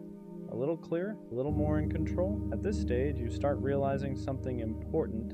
Lust was never the root problem, it was the symptom. The real issue was disconnection. Disconnection from yourself, from purpose, from meaning, from the version of you that feels grounded and whole. Once you see that, the urge loses some of its mystery. It's no longer this uncontrollable force, it's just information. You begin to notice patterns. The urges come when you're tired, when you're bored, when you feel unaccomplished at the end of the day, when you avoided something you know you should have handled, and instead of judging yourself for it, you start listening. You ask, what am I missing right now? Rest, direction, fulfillment, human connection. This is where growth actually happens. When you suppress desire, but when you replace it. When you choose to build instead of escape. When you put energy into things that give back instead of drain you. Working on your body, your craft, your faith, your friendships. Things that leave you stronger afterward, not emptier. And the crazy part is, the more you do this, the quieter lust becomes. Not because it's gone, but because it's no longer needed to cope. You're not running from yourself anymore. You're becoming someone you respect. You start carrying yourself differently. Your confidence becomes real, not borrowed from temporary validation. You don't need constant stimulation to feel alive. You feel solid just being present, just being disciplined, just knowing you're moving in the right direction even when it's uncomfortable. That's when self-control stops feeling like restriction and starts feeling like freedom. Freedom from compulsions, freedom from regret, freedom from waking up feeling disappointed in yourself. You're no longer controlled by every urge that passes through your mind. You won't be perfect. Nobody is, but you'll be conscious.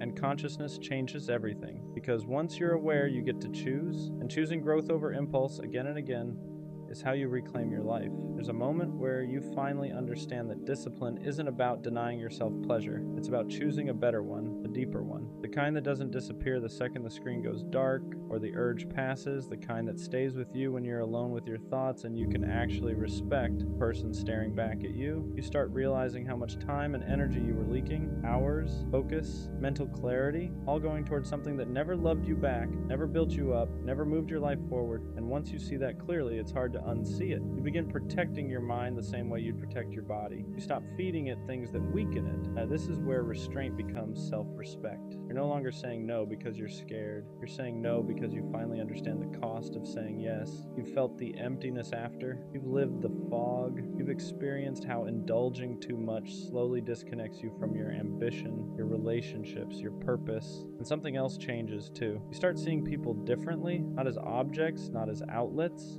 but as humans again, with depth, with emotion, with stories.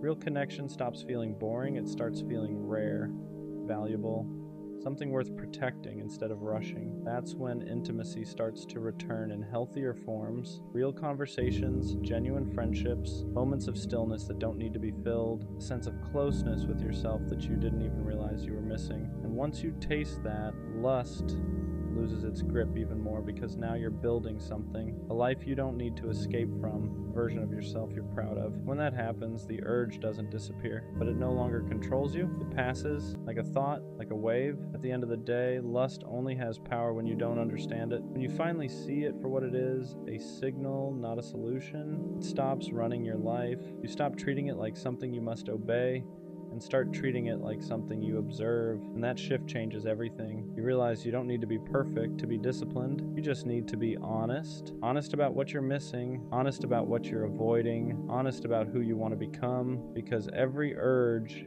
is an invitation, not to indulge, but to check in. Once you start responding instead of reacting, you regain control. You stop letting momentary desire dictate long-term direction. You stop trading peace for pleasure. You stop delaying your growth for comfort, and slowly, your life begins to align with the values you claim to have.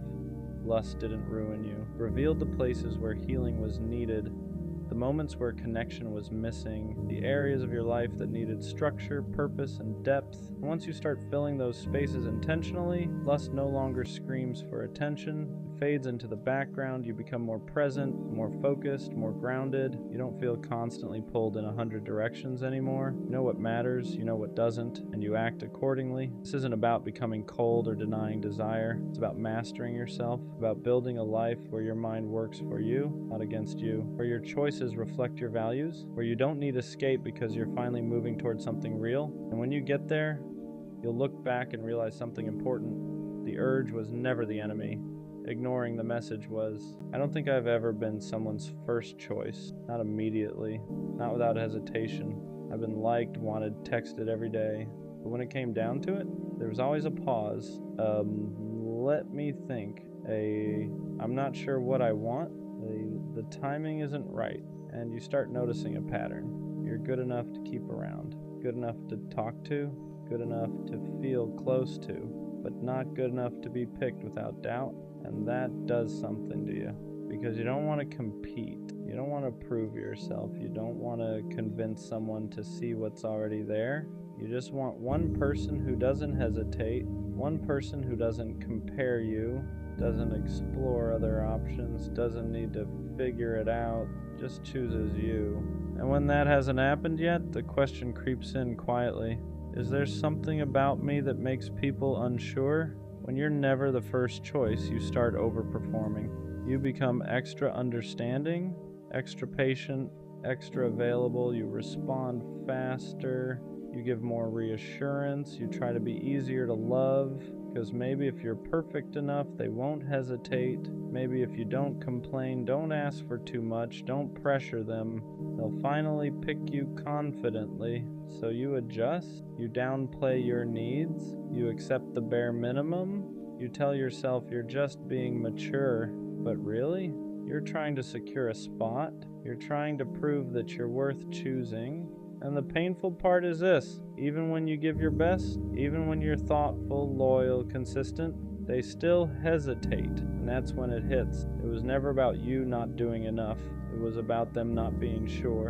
And no amount of overperforming can fix someone else's uncertainty. After a while, it stops feeling like coincidence. It starts feeling like proof. Proof that maybe you're missing something, that maybe there's a quality you don't have, that maybe you're just almost exciting enough, almost attractive enough, almost unforgettable. And when you sit with that long enough, it begins to chip at your confidence. You start comparing yourself to the people they did choose. What do they have that I don't? What do they do differently? Why was it easier to commit to them? And the dangerous part? You begin to rewrite yourself in your head. Maybe I'm too available, too soft, too deep, or maybe not enough of something else. So you question your personality, your timing, your worth. But here's the truth that hurts before it heals. Someone else's preference is not a measurement of your value. You can be incredible and still not be someone's first choice. Not because you're lacking, but because alignment isn't forced. And just because someone didn't see you clearly doesn't mean you weren't clear. It just means they weren't your person. At some point you get tired, not bitter, not angry, just tired. Tired of feeling like you're competing without signing up for a competition. Tired of being compared to other options. Tired of waiting for someone to decide. Tired of proving you're worth choosing. And something shifts. You stop trying to outshine anyone. You stop adjusting yourself to win. You stop playing it cool just to stay in the running. Because love isn't supposed to feel like auditions. You shouldn't have to outperform someone to be valued. You shouldn't have to worry about whether you're the best option available. You either align or you don't. And once you realize that, you stop competing, you don't fight for a spot, you don't beg to be prioritized, you don't argue your value, you just observe. If someone's unsure, that's your answer. Not because you're not enough, but because you refuse to be an option. And the moment you stop competing, you stop feeling small, because you remember something important. You're not here to be the best choice in a lineup. You're here to be the only choice for the right person. The moment you refuse to compete, your standards rise automatically. You stop accepting, let's see where this goes. You stop entertaining mixed signals. You stop tolerating being someone's backup plan. Because if someone has to compare you, they're not aligned with you. It's that simple. You don't need to be better than anyone else. You don't need to win. You don't need to outperform. You just need someone who sees you and doesn't hesitate. And once you decide you're no longer an option, you start moving differently. You don't over-explain. You don't overgive. You don't overstay. If someone's energy feels unsure, you don't chase clarity, you step back, not to play games, not to test them, but because you value yourself enough to not beg for certainty. And here's the truth: the right person won't need alternatives. They won't weigh you against other options. They won't keep you around while exploring. They'll know. And when you finally believe you deserve that kind of clarity, you stop asking, why am I never the first choice? Because you realize you were just giving your energy to people who weren't capable of choosing fully. Being someone's second option was never your identity. It was a season, a pattern you tolerated, a dynamic you accepted, a lesson you hadn't learned yet, but it was never who you are. You weren't born to compete for attention. You weren't designed to be compared. You weren't meant to sit around waiting for someone to decide if you're enough. That was just a chapter, and chapters end. What you thought was rejection was actually redirection. Because imagine being fully chosen by someone who had to debate it. Imagine building something with someone who once hesitated. That foundation would always feel shaky. So maybe not being first protected you from being second in someone's heart. Maybe every time someone paused, it was life removing you from something that wasn't certain. You weren't overlooked, you were misaligned. And misalignment isn't failure, it's filtering. You're not destined to be the second option. You were just learning what it feels like, so you'd never accept it again. Everything changes when you stop identifying as the almost. You stop saying, this always happens to me. You stop expecting to be overlooked, stop bracing for hesitation, stop assuming you'll be compared, because when you carry the identity of being second, you unconsciously accept second-place behavior. You tolerate inconsistency, you excuse uncertainty, you stay longer than you should, but the moment you decide that's not who you are, your tolerance drops. You don't romanticize mixed signals. You don't wait around for someone to decide. You don't attach yourself to potential. You start moving like someone who expects clarity, and that energy is different. You ask direct questions. You communicate directly. You walk away directly, not because you're cold, because you're done being confused. You're not almost. You're not maybe. You're not will see. You're either fully chosen or you're unavailable. And once you internalize that, the pattern breaks because you no longer accept roles that don't fit you. Being someone's first choice starts with being confident enough to walk away. Because if you're afraid to lose them, you'll accept almost. You'll accept, I'm not ready. You'll accept, I need time. You'll accept being kept around while they figure it out. Not because you're weak, but because you don't want to lose the connection. But here's the shift. The moment you realize you're okay walking away, you stop settling for hesitation. You stop clinging to potential. You stop negotiating your worth. You stop staying where you feel unsure. And that energy changes everything. You don't threaten to leave. You don't play games. You just won't stay where you're not certain. And when someone feels that, they either step up or they step out. Both are clarity, because being someone's first choice isn't about demanding it. It's about being willing to lose anything that doesn't offer it. And once you're strong enough to walk away from confusion, you stop ending up in it. The right person won't make you question your position. You won't have to decode their text. You won't have to wonder where you stand. You won't have to compete with silence. When someone is sure about you, it shows in consistency, in effort, in how they talk about you, in how they prioritize you. There's no gray area, and that's what you've been missing. Not love, not attraction, not chemistry, clarity. Because every time you felt like you weren't the first choice, it wasn't because you lacked something, it was because the situation lacked certainty. The right connection won't feel like a tryout. It won't feel like you're waiting for results. It won't feel like you're one option among many. It will feel stable, secure, intentional.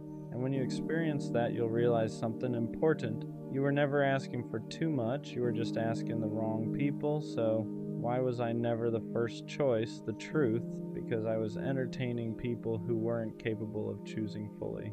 It was never about my worth, never about me lacking something. Never about me being second best. It was about alignment. I was trying to be first in rooms where I was only an option. And once I stopped accepting that role, everything changed. I don't compete anymore. I don't overperform. I don't wait to be picked. If someone hesitates, I step back. If someone compares, I remove myself. If someone isn't sure, I let them find certainty somewhere else. Because I finally understand something. The right person won't struggle to choose me. They won't need alternatives. They won't need time to decide if I'm enough. They won't treat me like a possibility. They'll treat me like a decision. And until that shows up, I'm not missing out. I'm filtering. So I'm done asking, why am I never the first choice? Now the question is simpler. If I'm not your first choice, why are you still an option for me? And that's the shift. I don't think I ever wanted too much. I didn't need perfection.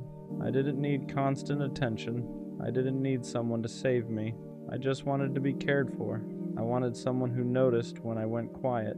Someone who checked in without being asked. Someone who didn't treat my presence like something optional. But every time I tried to explain that, it sounded like neediness, like I was asking for too much. So I stayed quiet. I accepted less. I told myself I was independent enough to not need reassurance. But deep down, that wasn't true. I wasn't asking to be obsessed over. I wasn't asking to be put on a pedestal. I was asking to matter, to feel like my absence would be noticed, like my feelings would be considered, like I didn't have to earn basic care by being easy, understanding, or low maintenance. And every time I didn't get that, I told myself it was fine, that this is just how people are, that expecting care is unrealistic, that I should be grateful for whatever effort showed up, but wanting to be cared for doesn't make you weak. It means you're human. It means you want a connection where effort is mutual and presence isn't forced. And the hardest part is realizing how long you stayed in places where you felt invisible just because you didn't want to seem like you needed too much. I didn't want someone to fix me. I just wanted someone who cared enough to stay aware of me. At some point, wanting to be cared for turns into accepting the bare minimum. You stop asking questions, stop expressing needs, stop pointing out what hurts, because every time you do, it feels like you're asking for too much. So you adjust, you get excited over replies that should be normal, you appreciate effort that should be consistent, you thank people for things they do effortlessly if they truly cared, and you tell yourself this is just how love works. But deep down you feel it, the imbalance, the quiet disappointment, the way you're always the one paying attention. You're not asking for grand gestures, you're asking for awareness, to be checked on, to be considered, to feel like your emotions aren't an inconvenience, but instead you keep shrinking your expectations to fit what people are willing to give. You call it being low maintenance, being understanding, being independent, when really you're just afraid that if you ask for more, you'll lose what little you have. And that's the part that hurts, because you don't want more love, you just want the love that's already there to show up consistently. You don't want to beg for care, you want it to be natural. And the longer you settle, the more you start questioning yourself. Am I too sensitive? Am I needy? Am I wrong for wanting this? But wanting to be cared for was never the problem. Staying where you're barely noticed is. Pretending you don't need care slowly disconnects you from yourself. You start ignoring your own feelings before anyone else can. You tell yourself you're fine even when you're not. You swallow disappointment and call it maturity, because admitting you want care feels risky. It feels like giving someone power to decide whether you're too much, so you choose silence instead. You become the easy one, the understanding one, the one who doesn't ask for reassurance or consistency or emotional presence. And people like that version of you, because it asks for nothing, but inside something starts to dull. You feel lonely even when you're not alone. You feel unseen even when someone's there. You start questioning whether your needs are even valid anymore. That's when you know you've gone too far. Not by wanting care, but by convincing yourself you don't deserve it. You weren't meant to love people from a distance. You weren't meant to be strong at the cost of being felt. Care isn't weakness. Wanting it isn't dependency. It's connection. And the moment you deny yourself that truth, you don't just lose it from others, you lose it from yourself. There's a moment where it finally hits you. You've been caring for everyone else while no one was really caring for you. You remember how often you checked in, how often you noticed shifts in tone, how often you adjusted yourself to make things easier for others, and then you look back and realize how rarely anyone did that for you. No one asked if you were okay when you went quiet. No one noticed when your energy changed. No one slowed down enough to really see you. And that realization hurts in a quiet, heavy way, because you weren't asking for perfection. You weren't asking to be prioritized above everything. You were asking for reciprocity. To feel like your presence mattered as much as you made theirs matter. That's when the exhaustion sets in. Not physical tiredness, emotional fatigue. The kind that comes from always being the one who cares first, who understands more, who gives grace even when it costs you. You start wondering how you became so good at holding space for people who never learned how to hold it for you. And the truth is uncomfortable. You taught them You taught them it was okay to lean on you without leaning back, to receive care without returning it, not because you wanted imbalance, but because you didn't want to feel abandoned. And realizing that is both painful and clarifying, because it shows you something important. You weren't asking for too much, you were just asking it from the wrong people. That realization changes how you choose people. You stop being impressed by words. You stop getting attached to potential. You stop mistaking attention for care, because now you know the difference. Care looks like consistency. It looks like remembering. It looks like showing up even when it's not convenient. So you start paying attention to who checks in without being prompted, who notices when you're off, who doesn't make you explain why you need what you need. And at first that makes your circle smaller. You walk away from people you once would have stayed for. You stop overextending. You stop being the only one holding things together. Not because you don't care anymore, but because you finally care about yourself too. You don't chase care now. You don't hint at it. You don't downplay your needs to make someone comfortable. You let people show you how they show up. And if they don't, you don't argue with it. You don't try to teach them how to care. You accept the information and move accordingly, because wanting to be cared for isn't a flaw, it's a boundary. And the moment you start honoring it, you realize something important. You'd rather be alone than be surrounded and still feel unseen. Choosing yourself feels lonely at first, not because you made the wrong choice, but because you stopped filling the silence with people who never really saw you. You notice the absence quickly, the lack of constant conversation, the quiet that comes when you're no longer overgiving just to stay connected. And that quiet can be uncomfortable, because for a long time, being needed made you feel valued. Being available made you feel important. Being the one who cared most made you feel like you belonged. Now you don't do that anymore. You don't reach out first every time. You don't check in when it's never returned. You don't hold space for people who won't hold it for you.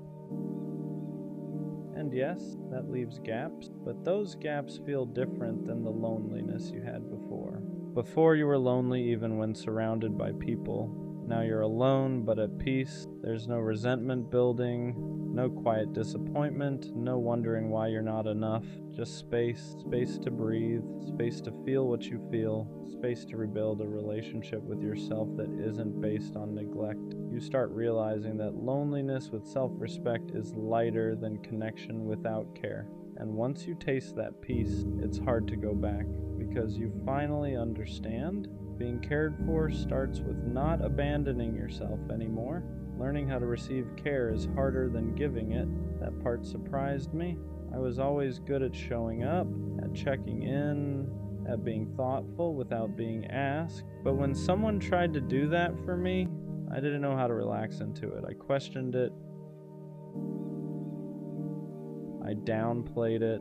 I felt uncomfortable being the one who was noticed, because for so long, care felt conditional, like something you earned by being useful, easy, understanding. So when someone offers it freely, without you proving anything, your first instinct is to brace yourself.